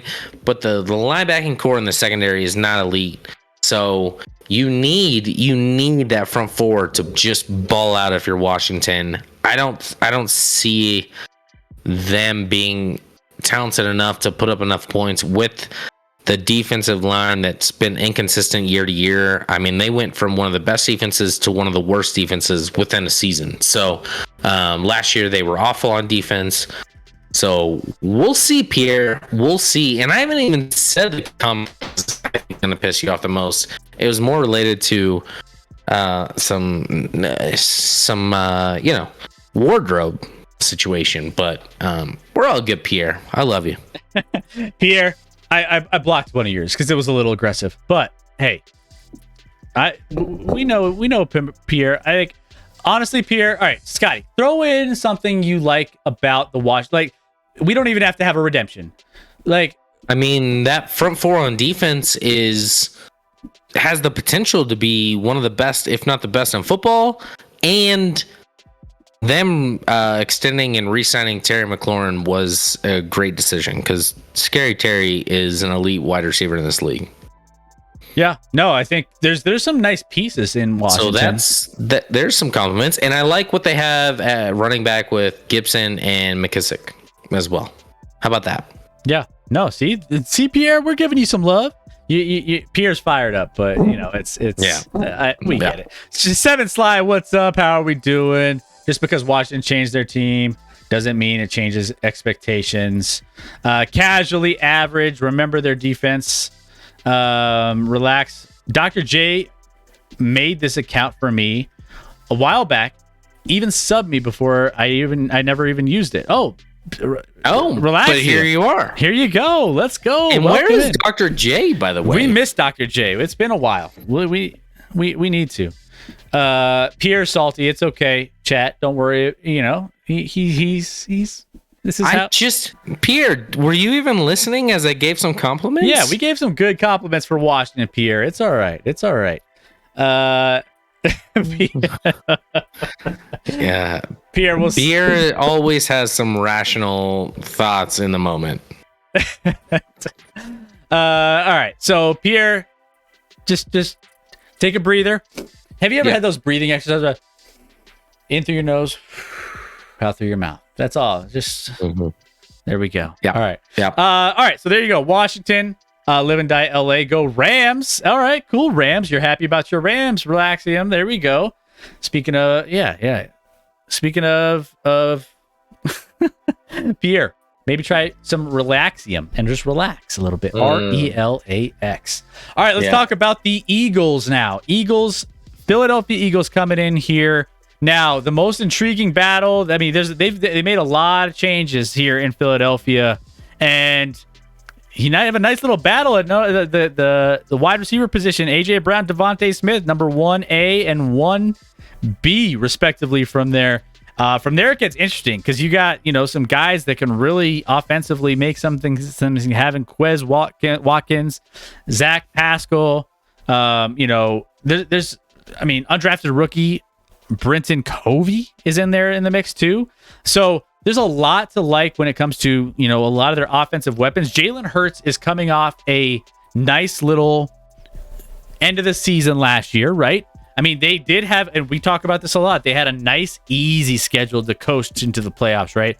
So we acknowledge that. But that doesn't take away the fact that Jalen Hurts had some flashes, and we are trying, is this the, Scotty, is this the year? Like, you have year, the Chinese calendar, year of the pig, you have the year of the whatever.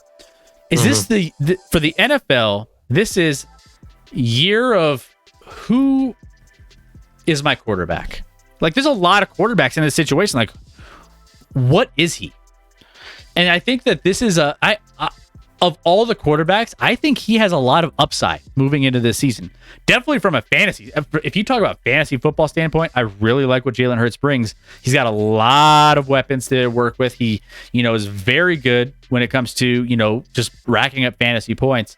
But, I think overall, the Eagles and the Cowboys really have a nice little chance here to battle for this division, which could come down to the wire at the end of the season, realistically. I think this is going to be a fun battle, fun matchups all the way through the course of the season. So, Scotty, what do you have on the Philadelphia Eagles? What do you like? I might take a quick code yellow here while you're talking, but go ahead, get them started here. And if you have to get to the chat, too, I think there's a lot of stuff in the chat. Choo-choo, the chain ended. We had a little hype train going there. It didn't get notified for us, Chris, but I saw up top there was a hype train going. We choo-chooed for a little bit, and then 7 Sly Eagles will make it to the playoffs again. Trust. How many divisions did I miss? So we're only covering the AFC and NFC East tonight. So you only missed the AFC East, which is it's a division, but we got a lot to cover heading on into our next few shows, so don't worry about that. Everyone, I don't even have to say it. They're streaming code yellow in the chat. Chris vanished at some point there. I don't even know. And I'm supposed to dive into the Eagles. The Eagles are a complex team for me. So, listen, I've always loved AJ Brown. Chris, when he gets back, will tell you, I have always been a huge AJ Brown fan. So I love what the Eagles did trading for AJ Brown, along with Devontae Smith, who was close to it. The Eagles haven't had an 1,000-yard receiver since Jeremy Maclin. So Devontae Smith was like 900 plus last year, but both of them could exceed that this year. So I like what they're doing there. They added Hassan Reddick, who was a nice pass rusher, to add to that pass rush a little bit. We talked about James Bradbury from the Giants in that secondary, being a piece to add. But I'm going to pump the brakes. I like what the Eagles did this offseason. I really, really did. But I'm going to pump the brakes on them being the favorite in the NFC East. When you look at the lines, it's really, really close between them and the Cowboys for division winner. When you look at what happened last year, though, the Cowboys went 12-5. The Eagles went 9-8. I know they made the playoffs, but let's keep in mind they made the playoffs because we added a playoff team last year. The NFL added a playoff team. And quite frankly, the Eagles looked out of place in that playoff game against the Bucs. They were not good. Jalen Hurts was not good. I have a lot of question marks about Jalen Hurts. I don't think Jalen Hurts is ever going to be accurate enough or read defenses enough and put it in the right spot to be an elite quarterback. I just don't. I love A.J. Brown. I love Devontae Smith. That offensive line, Jason Kelce came back one more year at center. Like, there's so much I like about what the Eagles have done. I do not. And you're right, Chris. Jalen Hurts is a top 5 fantasy quarterback. If that's what your interest is, draft Jalen Hurts. As a real life quarterback, I don't like Jalen Hurts. I really, really don't. And I'm probably lower on him than most, and that's where it comes in. But this Eagles team is not a Super Bowl contender with Jalen Hurts, and they never will be. They never will be. So the best scenario is that Jalen Hurts, if you're an Eagles fan, the best scenario is that Jalen Hurts just epically fails, because there is no way that Jalen Hurts is ever going to lead the Eagles to a Super Bowl. I'm sorry. It's not going to happen. Never, ever, ever, ever, ever, ever gonna happen. So let's move on. They made a weird second round pick a few years ago and gave it a shot. But that dude, he's not it. He's not it. And eventually you're going to have to make a choice and pay him. You're not going to pay Jalen Hurts. So I think the Eagles brass knows they have to move on as well. Interesting. But they're going to provide him with every opportunity. Let's get A.J. Brown in there. Let's give you Devontae Smith. Let's give you a good offensive line.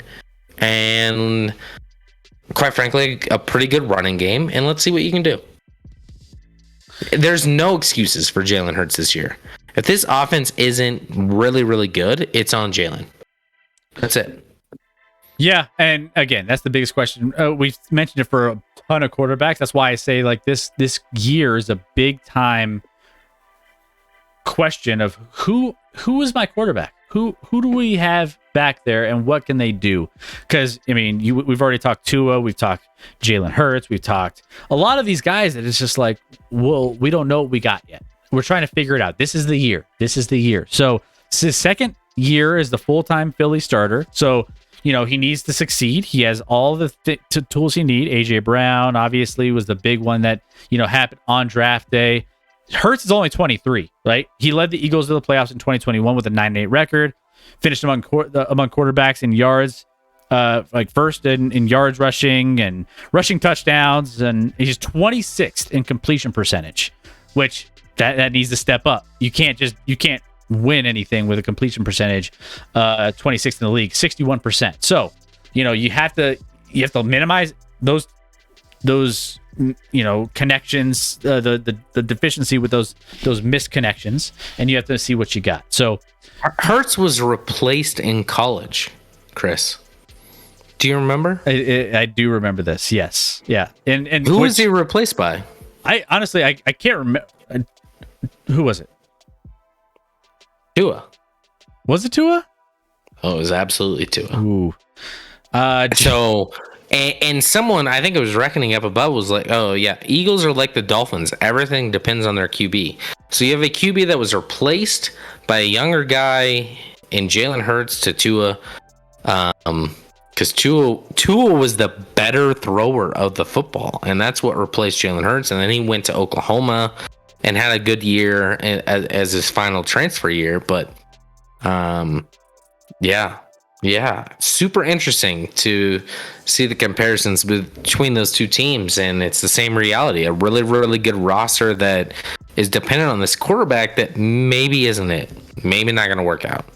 You mentioned Macklin. Everyone's like, is Macklin still in the league? He's not. No, Macklin's not in the league. I was just saying the last time the Eagles had a 1,000-yard receiver, it was Macklin. That's how long it's been. It was like 2013 or something. Casually average, which to get an 1,000-yard receiver isn't even that hard anymore. Like it's a passing league.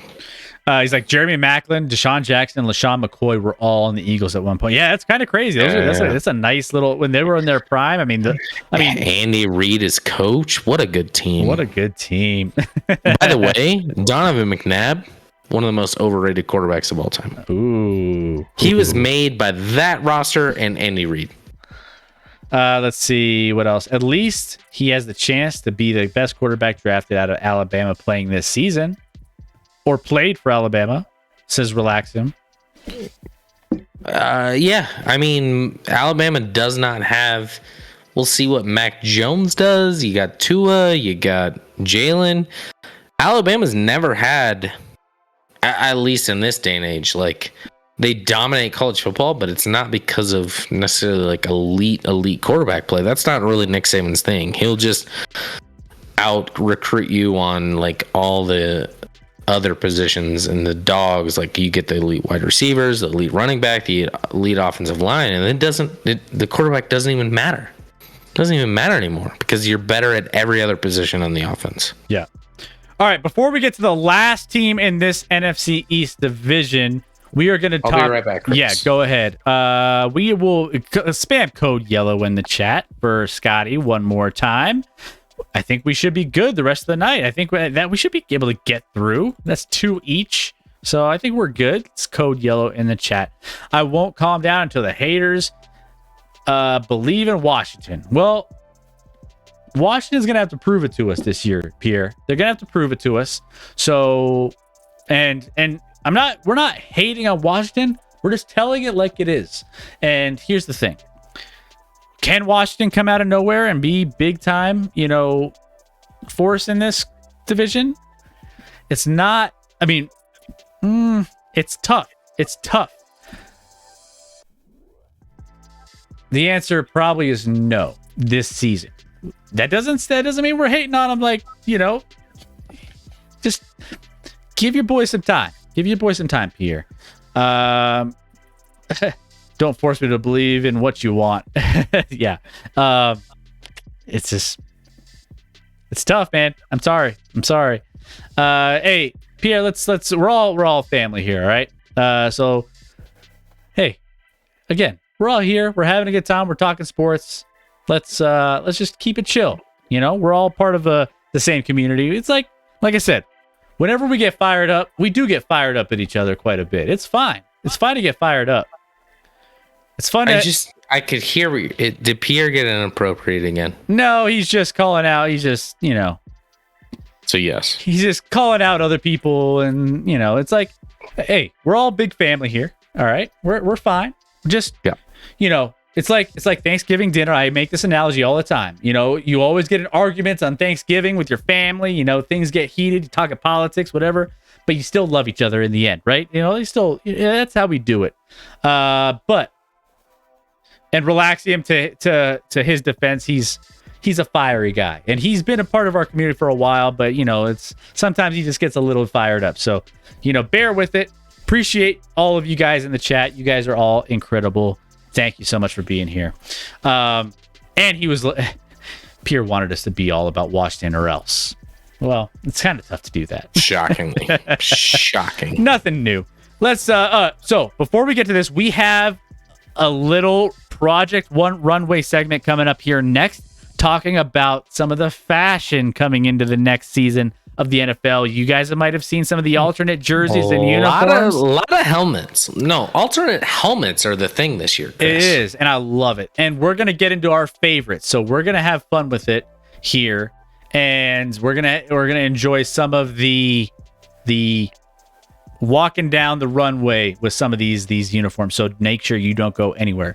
But finally, we have the Dallas Cowboys, who is your second favorite team, Scotty. You obviously have a lot of connections with the Dallas Cowboys. Dak Prescott, he's got a lot of questions to answer when it comes to the big games. You got Ezekiel Elliott, Tony Pollard, that two-headed monster, which we've talked about Tony Pollard being the better of the two going into this season. Ezekiel seems washed, and I feel like he's washed. He made that big money, and he hasn't looked the same since. So you have that issue going on in the backfield. CeeDee Lamb, Michael Gallup, you still have a nice little wide receiver core there to kind of give options for Dak Prescott downfield. Dalton Schultz is another nice tight end in that offense. You still have a decent offensive line. It's a little aging. It's aging. It's slightly. It's getting. I mean, it's not what it used to be, right? But it's still effective. And then on the defensive side, you would just have studs. Micah Parsons. I mean, where else can you start? Micah Parsons. And then on the secondary, Trayvon Diggs holding down the backfield. So, I mean, you have a lot of things to like here in Dallas, which is why they're the favorite to win this division at plus. I got them on FanDuel at plus 125 at the moment. Dallas Cowboys they should be the cream of the crop in this division. I mean, yeah, where I start is again, with the standings last year, 12-5. They went 6-0 in this division last year. And they were 3 games separated from the Eagles at 9-8. So there was a big separation between the Cowboys and Eagles as far as standings last year. So when you talk about maybe the Eagles improved, and the Cowboys, you could argue, at least on paper, regressed a little bit. I don't know if there's 3 games there or 4 for you to pass them. And not to mention, when the Cowboys and Eagles played twice last year, neither game was remotely close. The Cowboys absolutely blew out the Eagles, the number 1 contender for this division. And when you talk about quarterback play, as we have a lot, clearly Dak's the most reliable, consistent, best quarterback in this division, and it's not particularly close. You have CeeDee Lamb, you have Dalton Schultz, Michael Gallup coming off an ACL will eventually be healthy. I know they lost Amari Cooper. They lost another wide receiver that filled in last year. That was nice. Cedric Wilson at wide receiver. And then they lost some pieces on the offensive line in La'el Collins, Connor Williams. But Connor Williams was kind of trash. La'el Collins was nice, but not elite. And Terrence Steele honestly proved that he could play right tackle for them and fill in and just be just as good, if not better.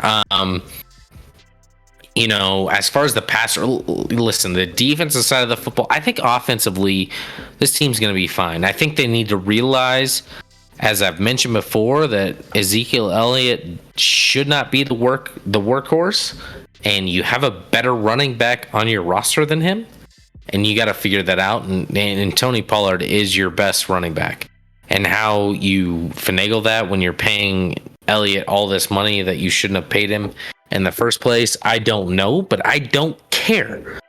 Just play the best players. I don't like McCarthy at all as a head coach. I think there's a big problem in Dallas there. Mike McCarthy is kind of trash, in my opinion. Don't think he knows what he's doing. I like their coordinators. I mean, Dan Quinn came in last year and was phenomenal defensively for them. You still have who's the offensive coordinator, the quarterback from from from Boise State. Can't think of his name right now, but regardless, he's a nice piece as well. I just think Dallas still has the most talented roster. They added James Washington. They added a second round Kellen Moore. Thank you. That's the offensive coordinator. They did lose Randy Gregory to the Broncos. I liked him a lot at defensive end. They replaced him with Dante Fowler, who can be a pass rush specialist.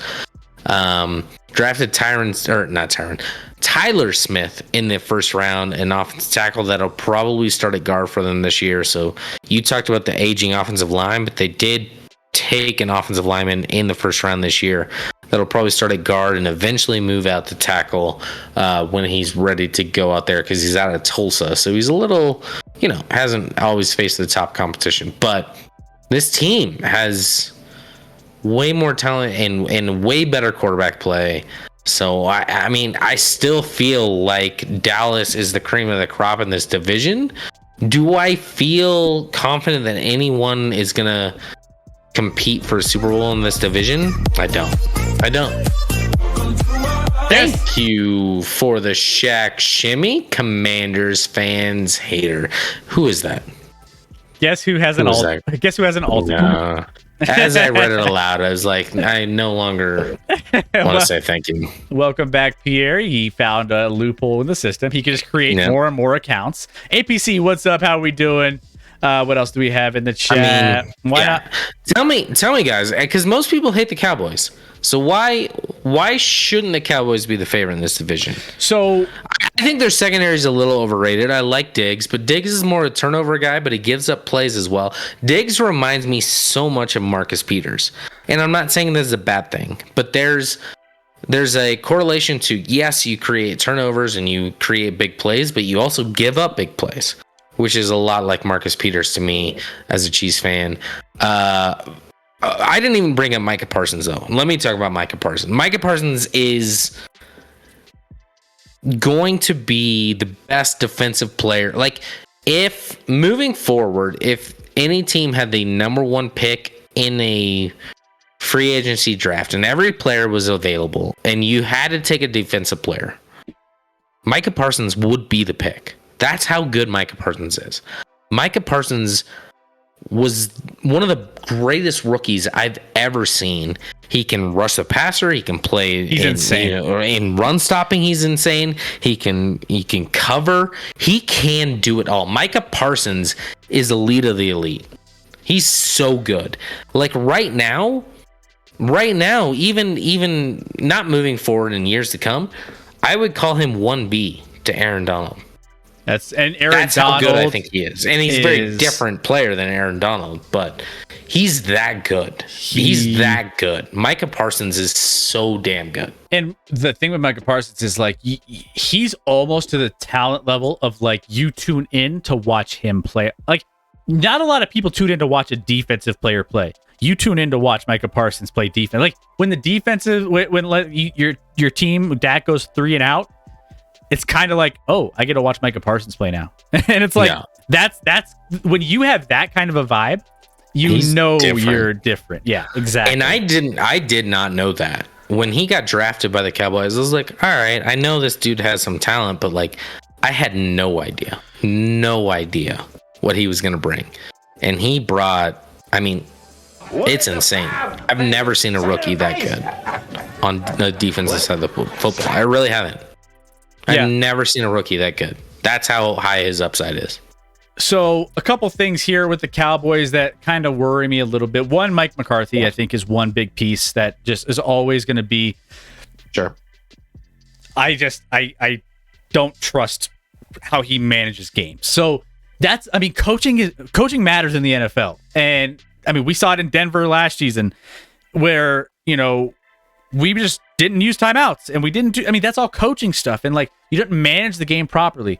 That's a big deal. You know, an underrated thing that hasn't been talked about either, kicker. They have an undrafted player, Jonathan Garbe on the roster who, has. Is it garbage? Garbage? It should, maybe. Or garbage is just trash. That's scary. Because, I mean, if you think about coming down to the wire in a big game, and let's say Dak gets you in the spot where you need to get a field goal, and you have an undrafted guy, it's kind of a scary thing.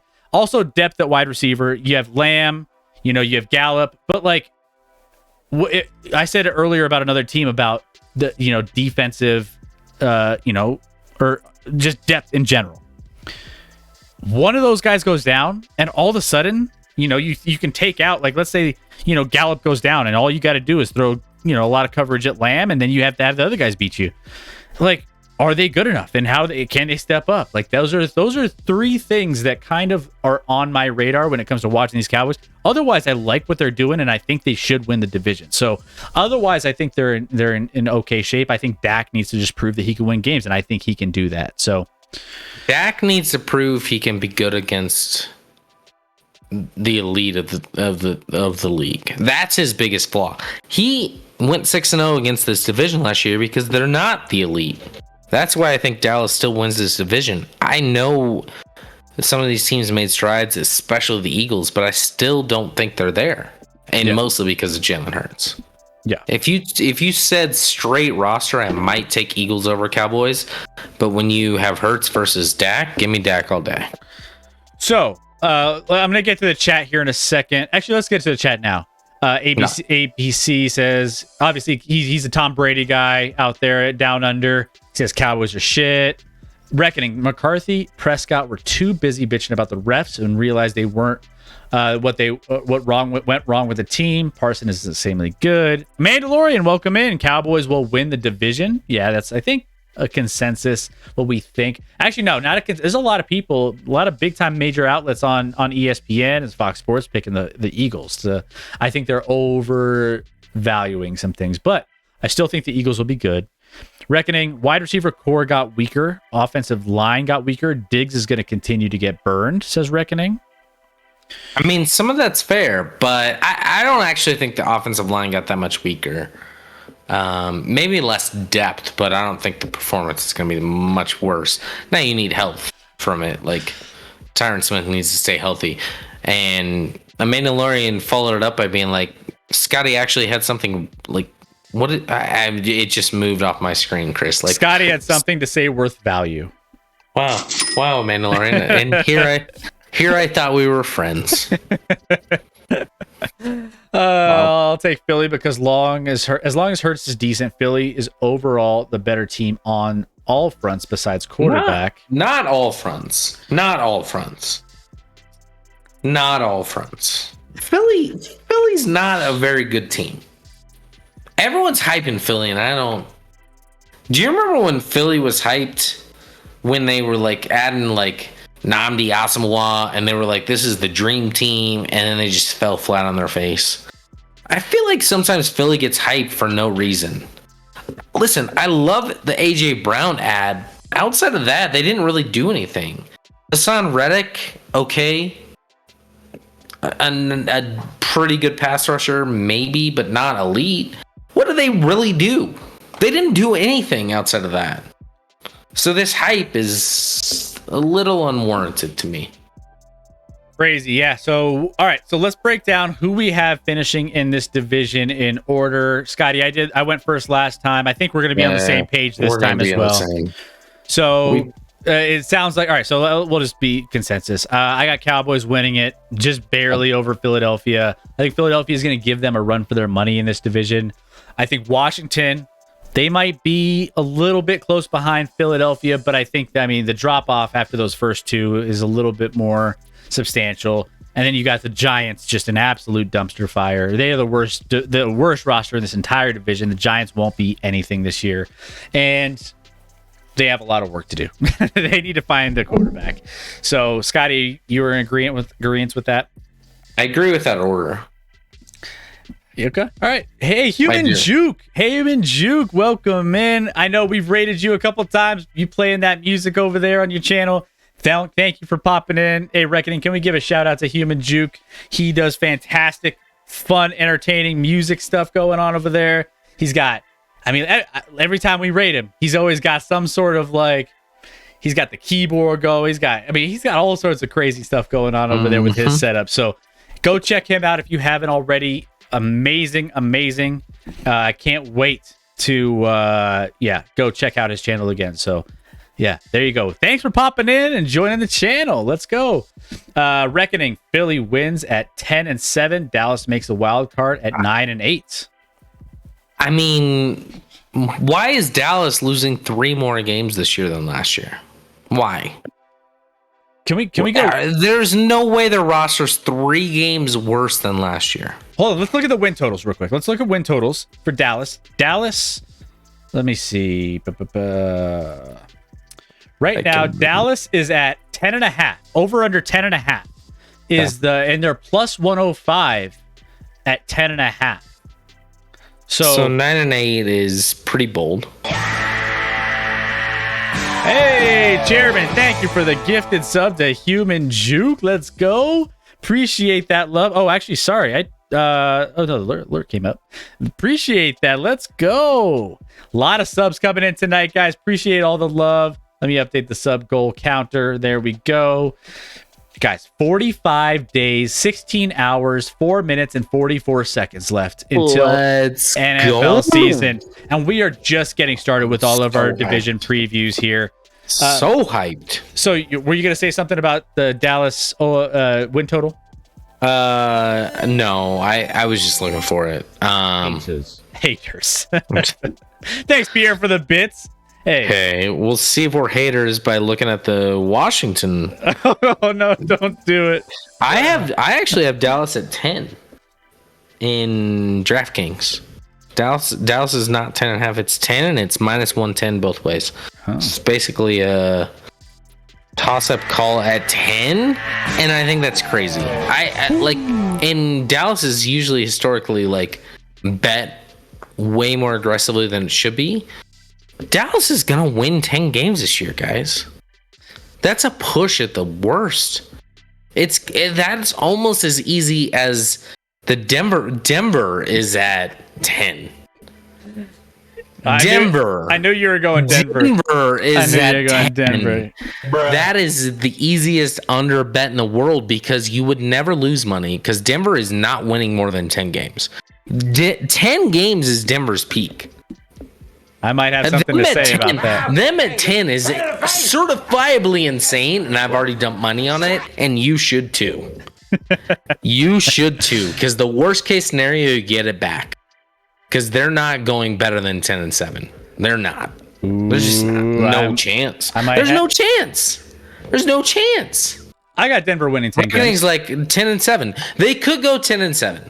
They could go 10-7. But then you could just get your money back. But they're not going 11-6, and you could see them going 9-8 a lot more than 11-6. Human Juke, thank you for the gifted sub coming in. Appreciate that. Gifting out a sub to the community. Thank you so much. Coming in.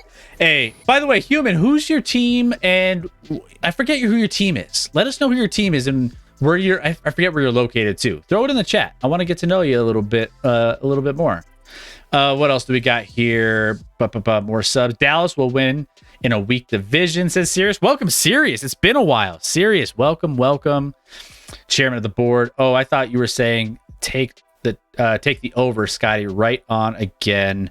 Plus minus 3 wins for McCarthy effect is contingent on the number of watermelons smashed before the bye week. I mean, McCarthy is the worst feature of the Cowboys. It's not close. Reckoning. Conspiracy theory. Hold on. Conspiracy music. Chairman of the board is Scotty's alt. Except he has his own Twitch stream that he literally runs through.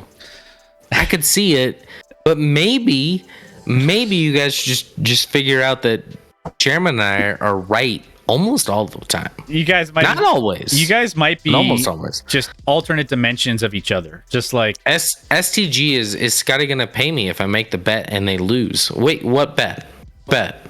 Because if you're talking about if you're talking about the Broncos, I get real excited because I will bet anybody on the under on the Broncos at 10. Maybe Scotty and I are both really smart. And maybe or very passionate, maybe. How about that? Oh, Denver being under? SCG, I will make that bet all day, every day. I will pay you money. I'm good on a bet. I'm not gonna renege on a bet. Of course I'm good on a bet. Let's see. How much you want to bet, SCG? What do you got Denver at over under in DraftKings? I think it's 10. I got 9.5 on FanDuel. FanDuel, man. Yeah, all right. 9.5 at what odds though? Minus 350. Minus 135. Sorry. Yeah, that's basically 10. Minus 135 is stupid. You shouldn't even bet on anything at minus 135. Hey, sometimes it is, although it's minus 120 on DraftKings. Oh my goodness. I can get even odds on under 10 on DraftKings. It just makes my world glow. Like it's free money that I can just do whatever with. It's free money. If it's free money, obvious. Throw it all on. Throw your bank account at it. Do it. I can't. Oh, SCG wants to take Denver under with me, but he wants to be paid if I'm wrong. Yeah, the problem with that is anytime I make a prediction in here that's wrong, people will be like, I rode you and you were wrong. I can't do that. I think y'all should ride him. I think y'all should ride him. I'm very confident. Ride the him. under, if you can bet the under on 10 on DraftKings right now at plus 100, do it. Do it. This is not gambling advice. No, it absolutely is. It absolutely is. How is it not gambling advice? There is no way that you lose that bet. The worst case scenario, you push. You push, Chris. Denver's not winning 11 games. In what world is Denver winning 11 games with Fat Wilson? By the way, I've looked everywhere for fat pictures of Russell Wilson. I can't find any of them. I think you just pulled that out of like the meme stream. You think I created that picture out of nowhere, Chris? I didn't see any other picture on the internet. G-Girl, welcome in. Welcome What's in, up, G-Girl? Oh, perfect. NFC least. Yeah. Well, some people think this is the NFC dominant division. They think the Eagles are the next greatest thing. Or Pierre thinks his Washington Commanders, I even said Commanders, I was trying to be nice, are relevant, which probably not. I don't have a team, says Human Juke, but I'm Western NC from Buffalo originally, Bills Mafia, OG, and I stream with Risky Biscuit Band a lot, so unofficial partners. Okay, so Buffalo, Bills Mafia obviously bring it. We talked about the AFC East a little earlier about the Bills winning that division. I think they should be in good shape doing that easily, but it'll be fun to watch how Miami advances in that one as far as getting better in that division. Eagles 100%, says G-Girl. She's got Eagles. What else? By the way, can we get a shout out for? Yeah, we got the shout out for G-Girl. She crushes all of the sports content you need. 100%. She's always bringing it when it comes to all of her insights in NFL, NBA, all those things. So there you go. Go give G-Girl a follow if you have not already. She absolutely crushes.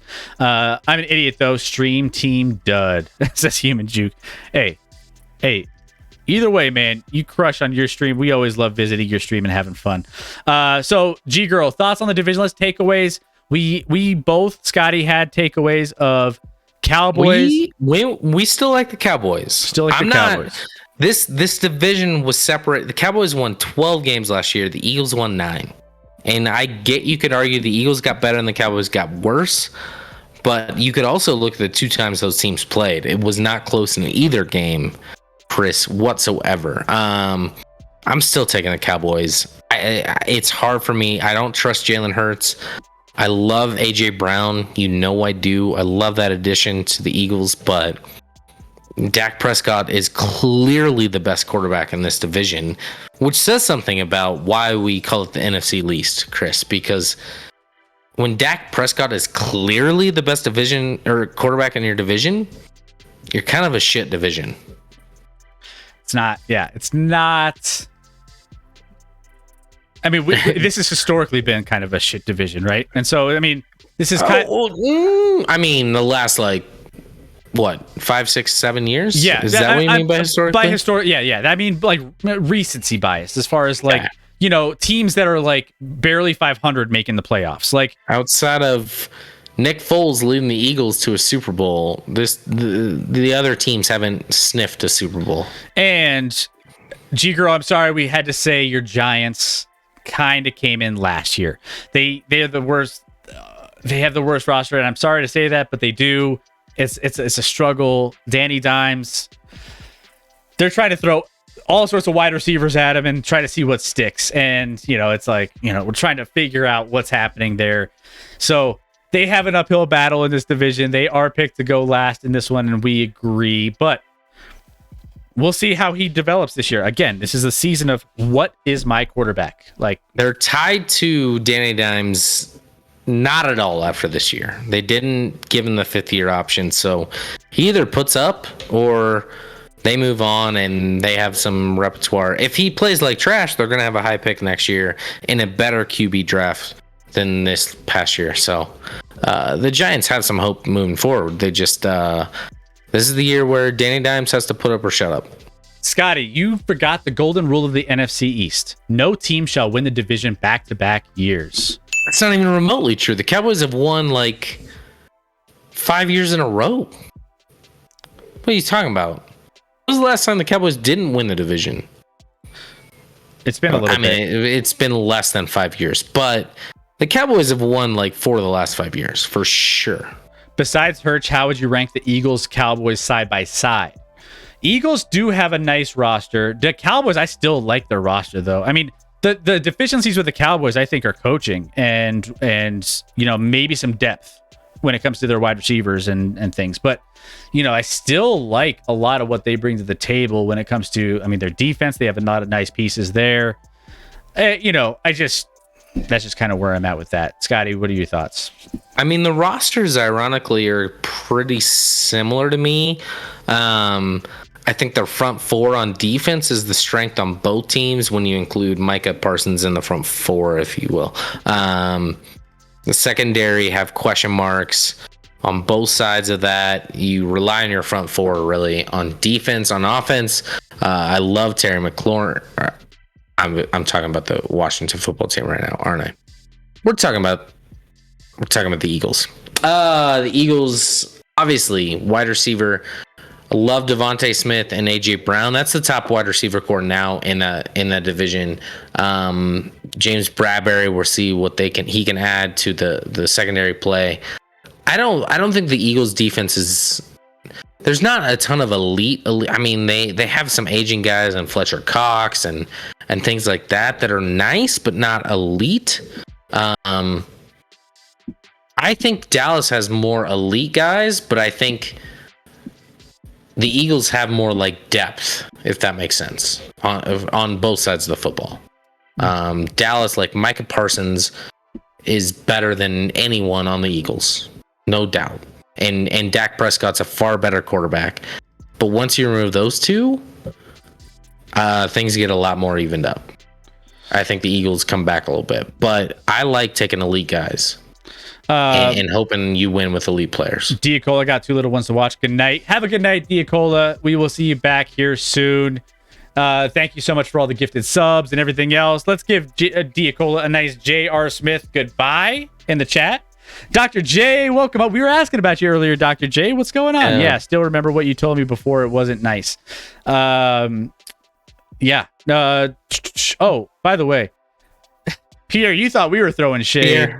Pierre needs to be in detention. Casually average is right. I think Washington comes in last as G Girl, and obviously that's going to fire up Pierre. Careful, G Girl. It's not a safe place here with Pierre. Oh, Pierre, it's all right. Just deep breaths. That's all. Canada Relief, Dolphins, and Eagles. 2 unproven QBs, 2 vet wide receivers, 2 sophomores, 2 good tight ends. Yeah. Okay.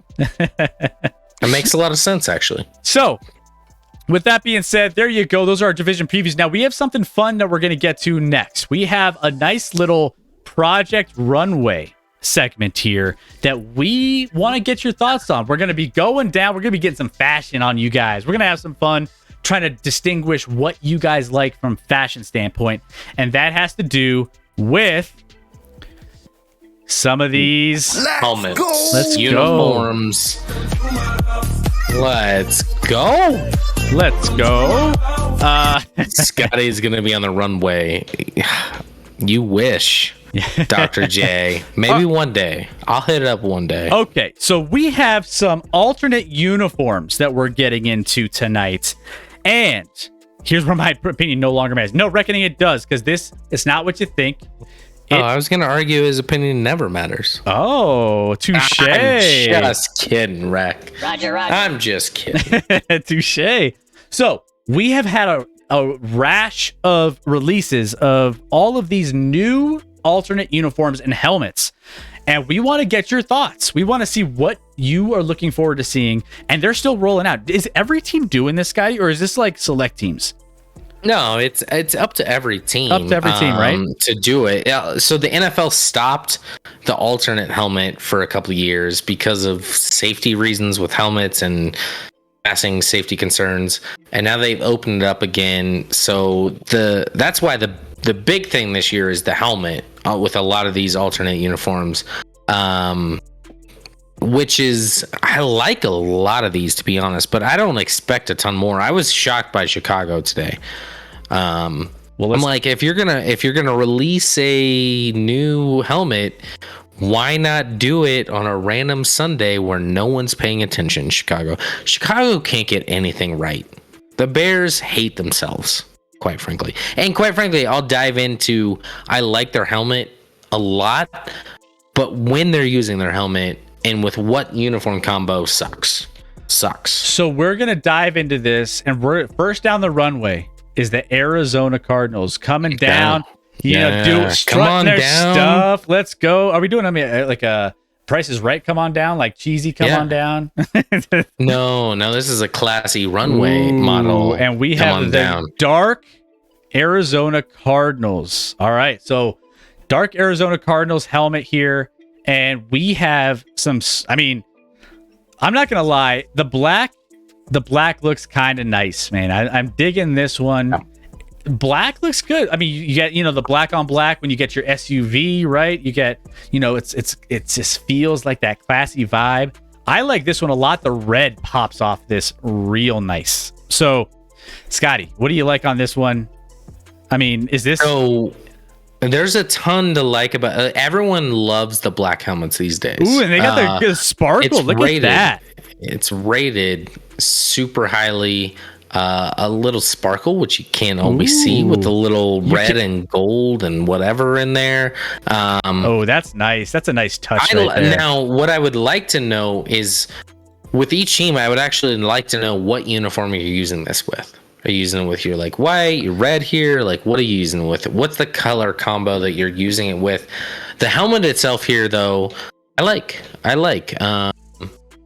I think it looks good. It's not my favorite black helmet that's being released this offseason, but it's a good look, and I think it'll play well.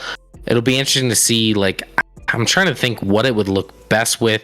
I think you're probably wearing your black jerseys with the Cardinals with the black helmet and probably white pants, and that'll probably look pretty good. It'll look really nice. And people are not digging on the sparkles. I think the sparkles are kind of nice, and it's very subtle. I mean, you're not going to notice it in the game. Oh, shoot. G Girl was like, I liked it until I saw the sparkles. All right, next down the runway. Next down the runway, we have the Chicago Bears. Here we go, the Chicago Bears.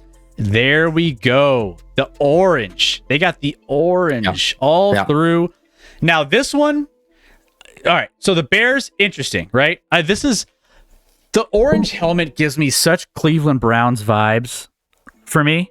I get such Cleveland Browns vibes from this helmet, and because the Browns have that just all orange helmet, and it's just very plain. So that's where I have a problem with this one.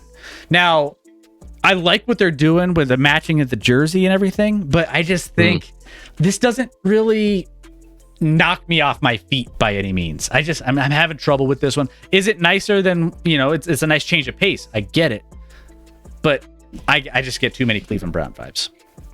Head of the chat here. Yeah, Reckoning's with you, more like the Chicago Browns. What else we got here? G Girl, I have a problem. I don't like any of these. LOL. Casually average since you requested more glitter. So I like the orange helmets. I like the orange helmets here. There's a couple issues I have with them. One being, when you have a standout helmet like this, you don't match it with your orange jersey that you wear once a year. I would like this helmet a lot more. You said you like the pairing. I don't. I would rather the orange helmet with their white or blue jersey, maybe. Maybe they're all blue, the blue pants, blue jersey, orange helmet. I think that would look way better, way better. And two, my second biggest issue with this is they're we're gonna feature this in our Thursday night game against the Washington Commanders. And I'm is this the game of the year that we didn't know about? I mean, how great of a football game can we watch these orange helmets with, but with the Washington Commanders battling it out? What a shitty football game to feature these jerseys on, or this helmet on. Just trash on trash. Trash. Spam. By the way, if you want to use the trash emote in here, Trash. just spam it. Spam it. By the way, Pierre, that was the one I was saving. That was what I was saving. There it is. He's got another one for you, Pierre. Another one. All right. So can't wait. Let's see what else do we have here. I have I don't like any of these, says G Girl. She's like, nah. Mandalorian says whack. Totally whack. Oof, looks like my highlighted university nose. I mean, even the pants look Cleveland Brown, right? I mean, it's just not great. All right, next up, Philadelphia Eagles. Eagles coming Everyone's in darling. here. Everyone's darling Eagles. Okay, here we go. Coming in with the... Let me see. Also going black. So the Philadelphia Eagles here. Oops. Let me just go back here. So they're going black. Looks like they have some sparkles going in here. This doesn't like. All right. Let's go ahead. Let's see. They're gonna throw this on here. And Who is that? Is that Devontae? I think so. And throwing on the black. They don't even. By the way, they don't even highlight it very good in these. You can't even. You almost can't tell it's different than their dark green. Yeah. This not one's much unnecessary. This one is totally unnecessary. Very underwhelming. I don't really get any. Yeah. This is you need to step up your game, Philadelphia. I just look. G Girl's like it looks as the same as the regular helmet. Yeah, it's not drastically different. It's kind of why? What are you doing? Yeah, it's not cool. This is not. You failed on this one, Philadelphia. You tried to step out of your boundaries, go black. Now, whatever they do with the rest of this jersey, they didn't even do a good job highlighting the rest of the uniform or anything else, or the helmet itself. Like, this is such a bad... Well, and they have to wear that with their black jersey, which I've never liked either. So, hard pass on the Eagles. Hard pass on the Eagles. I like a lot of these. I don't like the Eagles at all. Pass. It's not going to get it done. All right, next up, Cincinnati Bengals football wife. Y'all have something fun to get excited about here. We got these white helmets here. These white, clean helmets. I like this a lot. I like this a ton. They knocked it out of the park with this. The white is so classy with the black. You get that white Bengal tiger. Like, I mean, the Siberian tiger? Is that what it is? The white Siberian tiger? Sure. Why not? But this one... This is star-studded. Like, this is going to be one of the fun games to watch with, like, the new uniforms and the new alternates. We got some conflicting thoughts here. We got G Girl and Amanda Lorian and Dr. J liking it. We got Reckoning and Chairman not on board. You're on board. I'm on board. I like these. Here's like one where like you could wear it with their white, orange, or black jersey, and I'd be like, that's still gonna look fly. I mean, the white helmet to me, I like a lot. I like the white helmet look. I think it looks clean, like G Girl says. I think football wife likes it. She probably would like it regardless as a Bengals fan, but I'm on board. I like the helmet. I think it looks good. I think it's gonna look clean. I'm all on board with this helmet. This is one of my favorite helmets coming out for sure. JK, you guys see the Browns chirp Chicago on Twitter saying, "Oh, nice helmet color. Where'd you get that idea?" Oh no. Oh no. Oh. I love the Browns still throwing out shade when they're just a dumpster fire of a team dealing with a quarterback situation. They don't know what's happening, but they're still gonna throw shade for helmet color. You do you, Browns. You do you. Browns go brown, right? Bengals my favorite so far, says G Girl. She's all about it. Of course, the albino uniform, says Reckoning. Yep. Very nice. If they wore, I don't know if they'd get away with wearing all white, but all white with that helmet would be pretty cool in my opinion, actually. Chairman of the board finally found out where we're not the same person, guys. They're not. Chairman, this is where Chairman got it wrong. He doesn't like the Bengals helmet, so Chairman got it wrong here, guys. All right, next up, New York Jets. The Jets coming in with it. Here we go. The Jets uniforms here. And unfortunately, this will never be on television because the Jets are the Jets. The Jets. I mean, the big theme, right, is going black. All these teams are stealthing out black, right? Ton of black. Some work better than others. I don't dislike these, but I they're irrelevant to me. I'm not like excited about this helmet. I'm actually weirdly thinking, didn't they have this helmet before? Didn't they have a black helmet? Like, am I crazy? I don't dislike this helmet, but I also am just kind of like, it's kind of whatever. It's underwhelming. I'm not excited about it at all. I mean, I think, what else can you do here? They have is their helmet, they have like, what else could they have done? I don't know. I'm trying to think of like, I mean, it's the Jets, I mean, all white doesn't get the whole. It's just nothing really works there. So Jets underwhelming. Nah. All right. Same thing. Everyone's kind of like the same thing. Boo. Dr. J. Not big fan. Uniform. Not so much. Chairman, I like the helmets a lot. So Chairman and I again disagreeing. Mandalorian whack. Yeah. I feel like the ladies know what's up. Yeah, ladies got the style sense, right? They know what's up. All you ladies in the chat represent strong. So I know you guys are always going to let us know whenever things pop up, and you guys like. Hey, I trust your opinions. I do. Dallas Cowboys. You want to talk about this one? All right. I'll tell you how I feel about this one. Yeah.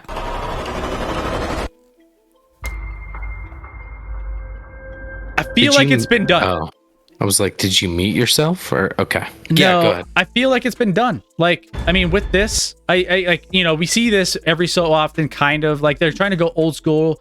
Go playing back to the old days, back when it has been done. This is the Cowboys being weird and revealing a helmet they've already used. I like the helmet a lot, Chris, too. But you're right. You're right. It has absolutely been done. Like, there's nothing fresh about this. There's nothing that like knocks my socks off of like, oh man, they really knocked it out of the park with this new design. This is just like, nah. Like, I love the helmet itself. It's just not new. But that's all. Agreed. This is one of the coolest looking helmets. That helmet is. You can hate the Cowboys all you want, but you cannot hate on that helmet because that helmet is amazing. Now it's just not new. It's not a new helmet though. Let's see. They're just revealing it for no reason at all and wearing it. They're throwbacks on Thanksgiving. Let's see. It has been done. There's a throwbacks. Yeah, like Colts with the star. Yeah, no bueno. Not. I mean, yeah. It's just not. There's nothing to see here. Is pretty much what we feel. Like, we get it. It's cool. Carolina Panthers coming up next. Carolina Panthers coming in, and they have the black alternate. And like, all right, again, the blacks. So I think overall, I feel like the black has been very underwhelming. I feel like the Panther gets lost in this a little bit. The Panther's black already. So you see the highlights. I think the Panther kind of pops off a little bit, but it's like if you're at a distance, you can't really tell there's a Panther on there. You see like the stripe in the middle of the helmet. It's fine. It's just not. It's along with the other black helmets, in my opinion. And outside, so far the best black helmet has been the Cardinals. It stands out. These other ones haven't hit the mark. I disagree. Really? I think the Panthers is the best black helmet. Interesting. I like the black on blue. These photos don't do it justice. Like, it's a bad angle. You don't. Yeah, I agree that the blue doesn't necessarily pop here, but it does. And these helmets, along with that jersey, are, to me, it pops and it works better than the Cardinals for sure. I like these black helmets a lot. One of my favorite new helmets of the season is the Panthers right here. Interesting. I think it plays well. Okay. Yeah. All right. I mean, I'm right on this one, Chris. You're wrong. It's fine. I don't know, man. I just, for some reason, I just think the Panther is very. It's a lot of it's black already. I don't know. It's fine for me. It's fine for me. But they're going to be by the way, all these helmets and all these uniforms are going to be debuted certain dates throughout the course of the season. So, right. Yeah. So, and thank you, NFL, for don't be the worst and just let people.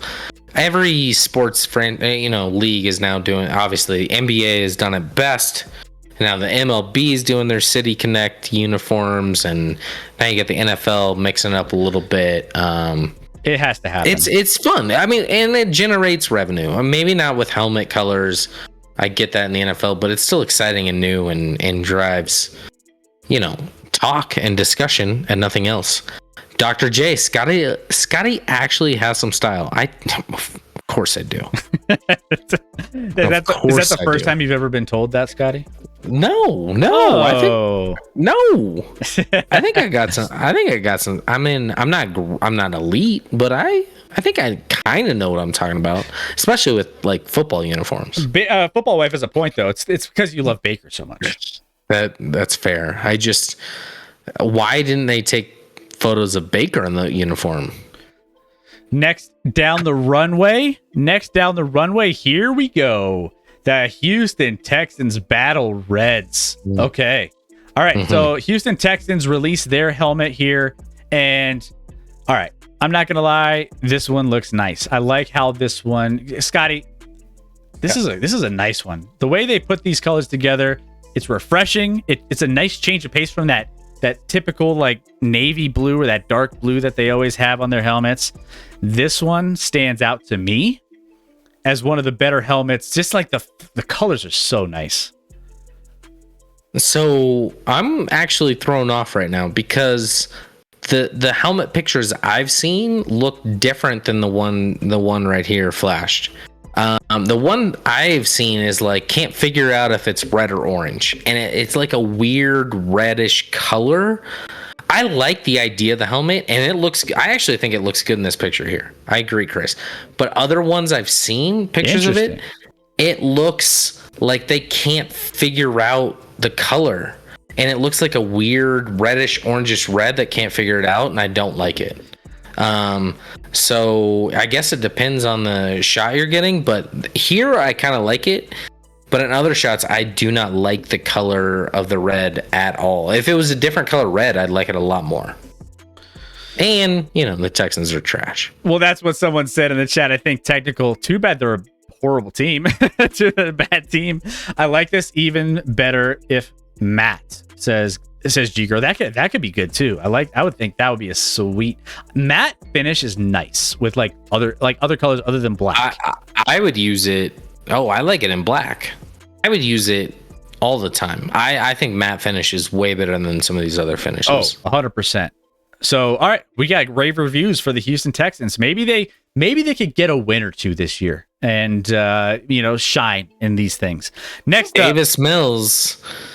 Maybe if they put what if he had like a neck thing that was the same color, which would be larger than his helmet. He would need like a turtleneck to like cover that neck. Turtles are like, I have never seen anything like this. It's true. Oh man. Next up, Scotty, talk about the New England Patriots here. Wait, what's new about this one? This is just their throwbacks, right? These are the throwbacks. Which I actually like their throwbacks way better than the current jerseys. I like their throwbacks. I like their little, I don't know, I think he has a name, their little lineman or whatever on the helmet logo. I love every part of these uniforms. I just don't think they're new.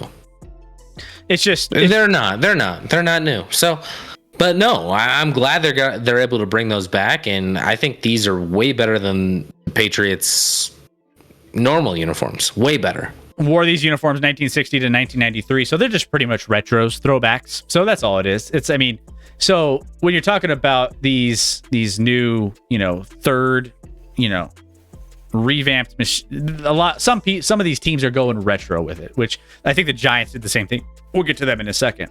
Where's Moab? Yeah, we Moab always misses when we talk about his boys. I know.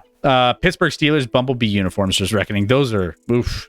They don't need to go back to those. At least we won't have to see Big Ben in horizontal stripes anymore, because man, it does not feature well. It's not a good look. Oof. Let's see. I like these. They are bringing back. Yeah. Chairman, I think realistically, I think they're cool. They're cool unis. I think they're really great. New Orleans Saints. All right. New Orleans Saints are here. We got Mark Ingram showcasing the black helmet. So typically wait a minute. I didn't even think, is Ingram back with the Saints?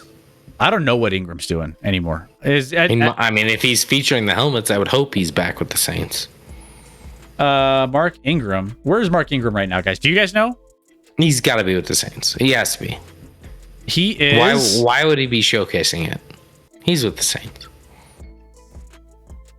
He got traded to New Orleans. Okay, all right. So fair enough. For like a pack of gum?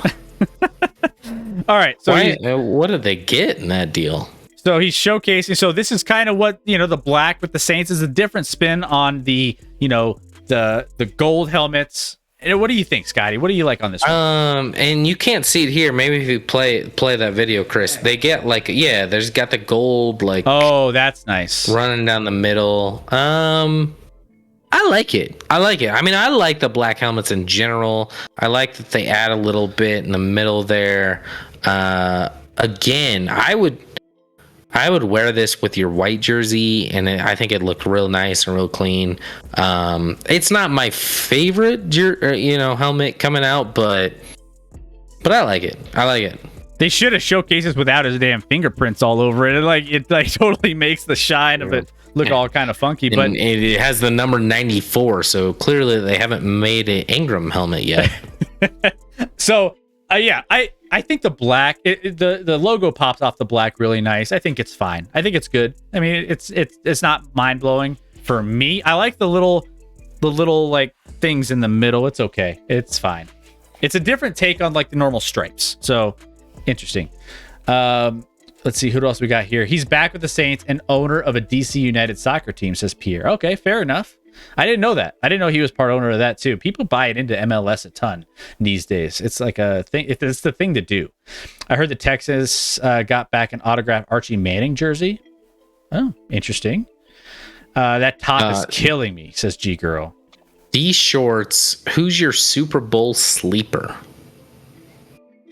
I mean, how deep of a sleeper are we going? If we're going super deep sleeper. I'd take one from each league. Maybe a little. I'd take the Colts in the AFC, and I'd probably run with the Vikings in the NFC. I think the Vikings might win that division this year. I can't wait to get that division too. I think you're right on with Minnesota. We've both talked about it. In my opinion, if I'm going deep sleepers, NFC.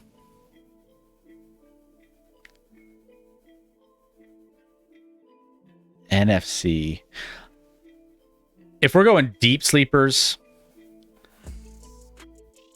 maybe San Francisco. Maybe they pull something out. And to be fair, San Fran made the NFC Championship game last year. So true. And they're not picked. I mean, LA and Arizona have been picked above them.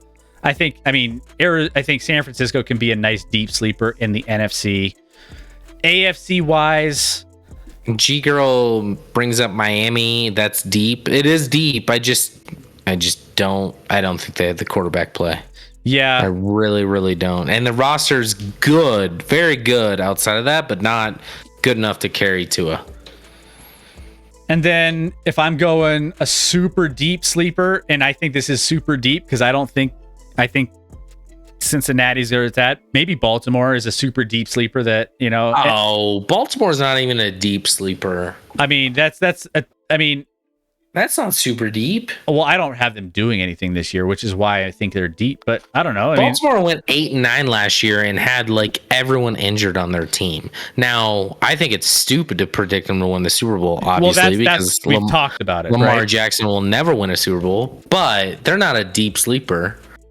I mean, they were halfway through the season, they were the number one seed in the AFC, and then that was with a ton of injuries at that point. So I don't agree with them being a deep sleeper.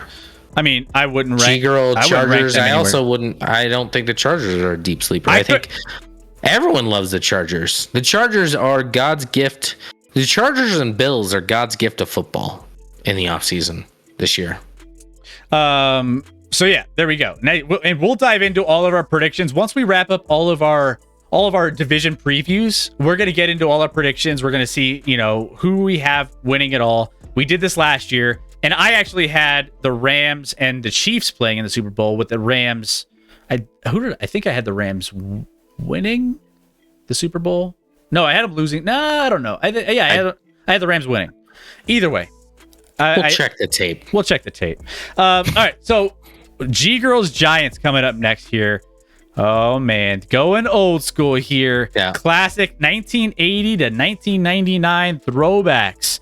Now, tell me you didn't get Little Giants vibes when you saw this, Scotty.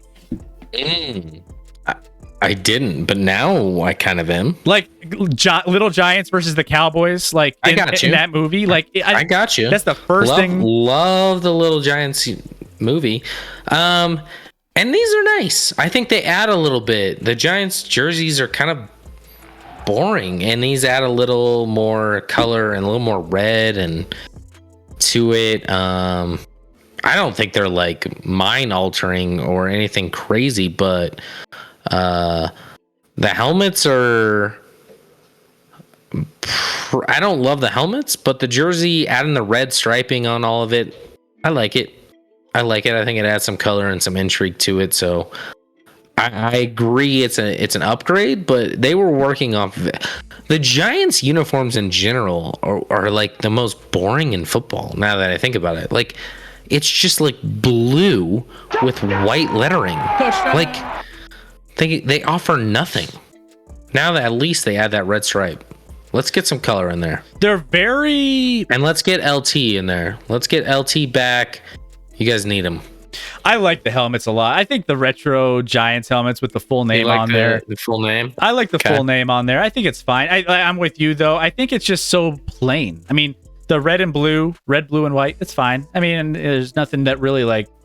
It's more that their new jerseys don't even have the red. It's just blue and white. It's so boring. Yeah, and I like the helmets though. Like I said, I love Little Giants too. It's one of my favorite kid movies when I was growing up. So when I see the whole Giants name across the helmet, I think that's really it's a nice touch. Now Scotty is being a hater, says Dr. J. No, I like them. I mean, there's nothing mind altering about them, but I think they're an upgrade over their normal jerseys. So, and I too like Little Giants movie a lot. The annexation of Puerto Rico, Chris, one of the greatest design plays we'll ever see. Plaxico Burress even loves the shot that the Giants took on these uniforms. And he took a shot at them for sure. He did. Sirius likes them. But let's get into Atlanta here. And Atlanta's got these Reds here, kind of taking a page out of the Texans side of things, but they are going that Atlanta Falcons red. And have they not done this before? I feel like they have. They have done this, and it's just like, okay, yeah. Go ahead, I feel Scotty. like they've done it. I mean, I like them. I think it looks good with the black jersey and white pants. I think it looks good. I like it, but I feel like they've done it before. Yeah, this is something that I recall them doing. Oh man, this had to have been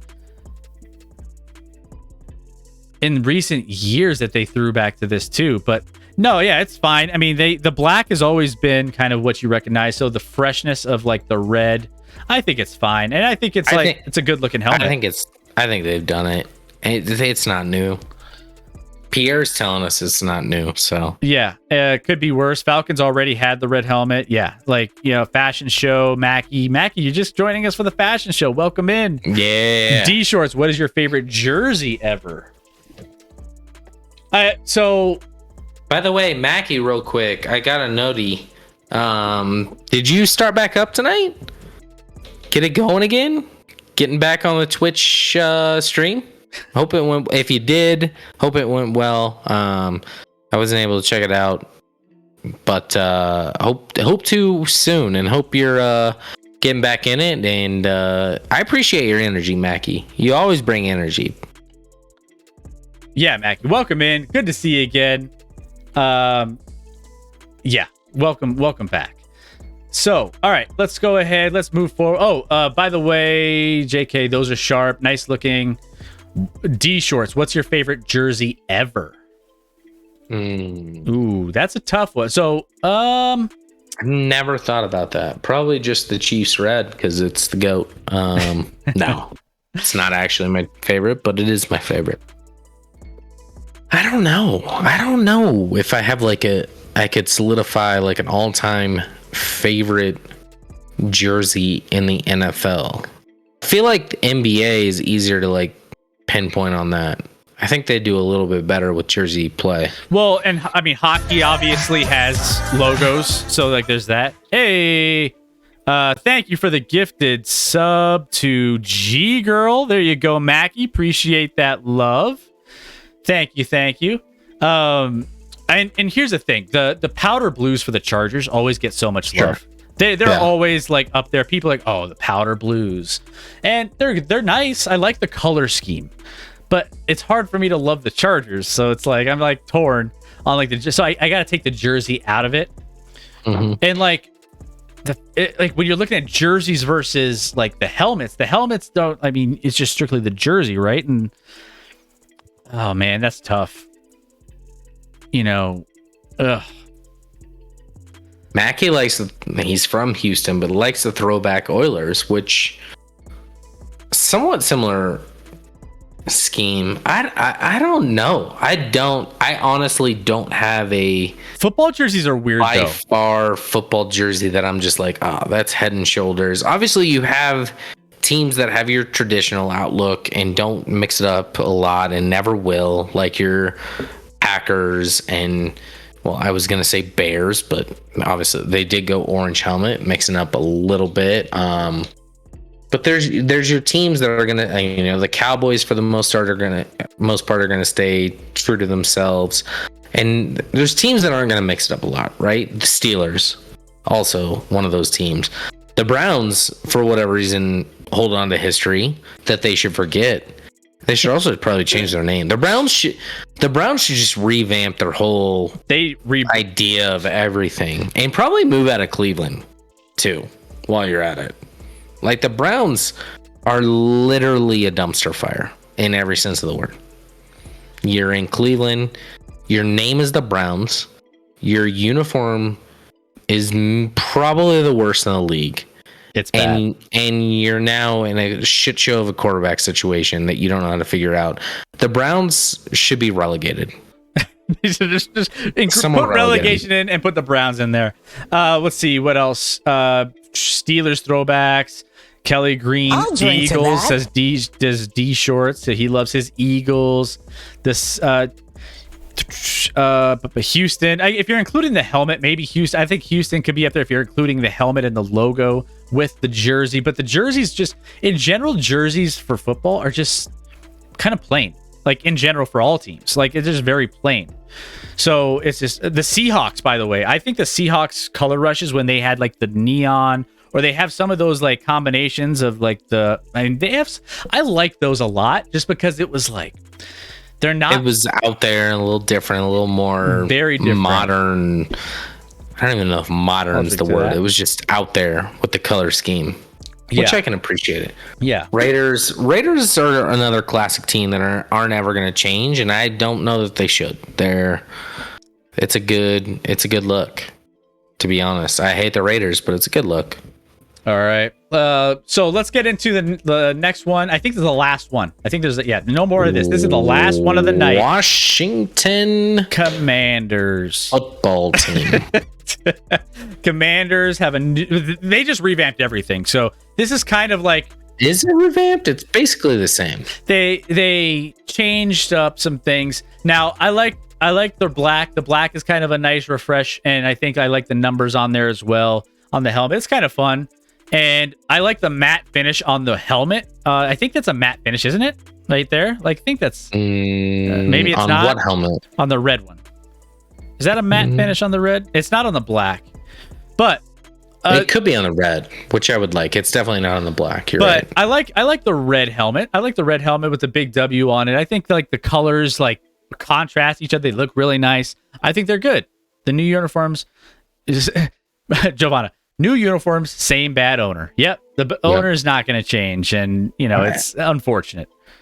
I think those white uniforms could be really, really good, except for the number with like the red white like the fade. Yeah, like that looks terrible. Well, and I hate it. The interesting thing is it's not consistent across jersey. Like the 93 on the dark one is like the line on the top and the bottom with the numbers, and then the other one, the red one, is just like it's faded. So I'm like, actually, I never thought about it like this, but Mackie makes a good point. He's like, seems like the Maryland Terps knockoff college vibe to it. Yeah, it does. I mean, same area. It seems like, these could easily be the Maryland Terps jerseys as well. Like they're just knocking off them. So, I mean, which is fine. I don't hate the color scheme and stuff like that. The biggest issue with me is literally on the whites, the jersey number. I hate it. I hate it so much, but everything else is fine. Yeah, I think these are good. I think these are fine. I mean, these are the colors, the black jerseys are nice. So yeah, it's fine. I think they're good. I don't dislike them. I don't. And Pierre, he's literally he's getting back into it. He's reacting. He's certainly not overreacting, Chris. All right. Well, there we have it. That was our fashion show for the night. Project Runway. Hey, it's nice to mix it up and do something a little bit different on the channel and like get into this. Obviously, sports are slow, but we always find some way to hit you with some cool content here. And hopefully you guys enjoyed some of this, going through some of the uniforms and some of the things that, are kind of fun. So that's how we do it here in the lab. So thank you so much. Let's see. What else do we got? Anything else in the chat? Both teams, Terps. Yeah. So that's going to take us to the end here with you guys. And hey, guys, it's been a fun night. We've had a great time hanging out with you guys all evening long, getting into our division previews and everything else that we had going on here. So thank you for being here. Thank you for spending your Sunday night with us. It means a lot. And we really are excited to get the rest of these division previews out there. Now, we will not be live this Wednesday. I am traveling, so I won't be able to get to the stream. And Scotty's a solo parent on Wednesday. So, guys, that means we are going to go double division preview on Sunday, a week from today. We are going to be covering 2 divisions in the AFC, 2 divisions in the NFC. So, sorry, guys, if you guys can't, we're going to be posting on this, making sure you guys, we'll just do big next weekend. So, you have a week off from Scotty and Chris. That means you guys could go hang out with G-Girl. You guys could go hang out with Chairman when he's streaming, or Mackie, or anybody else who's out in the sports world. Make sure you guys go join them this week. Give them some love that you would normally give us. Make sure you just keep spreading the love in the sports content. So, absolutely. See you when football season starts, Scotty. Dr. J, I hope you're here. Can't wait, Dr. J. Guys, the countdown is here. We are here for all of it. We're going to be doing next Sunday. I'll do a Scotty A. Smith rant for sure on Sunday. I'll be loaded and ready. It's going to be it's going to be a loaded show on Sunday, Chris. Yeah. No doubt. Yep. No, it's going to be a loaded show. We might do a coming in hot and a Why It Matters segment. So we might have a little bit of everything for you. Sunday might be one of our biggest shows. It's going to be fantastic. So it's about to get real. Long days. Yeah. Next Sunday sounds good, though. Yeah, we will be here. See you in a week. Guys, I'm going to miss you guys. Bye. You know what you can do in the meantime? Join our Discord. The 5 fingers? And say to the face. Let's keep talking. Let's keep talking offline. Slap. Yep. Let's keep talking offline. Socials. Make sure you follow our socials. Make sure you're following the channel. Make sure you know when we go live. All of that good stuff. We have the website that's up and running almost here soon for you guys. I can't wait to share that with you soon. We got so many things popping off for you guys that it's going to be great. I'll drink to that, says Reckoning. Let's go. So I'm out of liquid. I'm down to water at this point. It's been that kind of a show. I don't even have water left. That was my water cup that's empty. Guys, we're getting there, and I can't wait to be here with you guys along the way. So thank you so much for being a part of the stream. We will be back here. Let me see if there's anybody to raid tonight. Cuban Benny faker. I admitted it though. I fully I fully admitted that I was faking drinking because I have nothing left. Make some jarate. I don't know how to say that, Chris. You probably do. You're good at that. Oh, I'm great at pronunciation of anything, right? Football wife, good night. G girl, have a great night. Safe travels. Thank you so much. Yeah.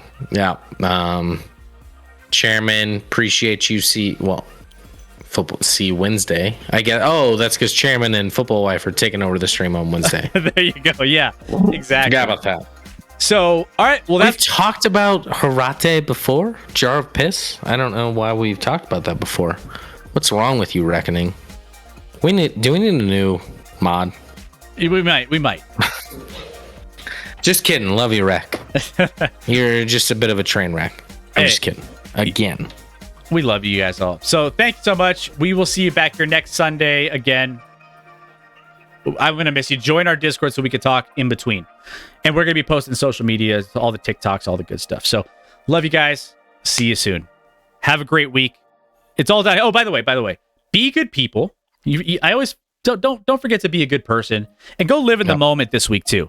Live in the moment and put down the phone. Enjoy the people around you. Enjoy the moments around you because life's too short. We don't do it enough. Make sure you go do that this week as well. You won't regret it. Thank you so much. Have a great night. Love you all. Thanks for joining. We will see you back here Sunday. Looking forward to it, honestly. Loved you guys. All day, every day.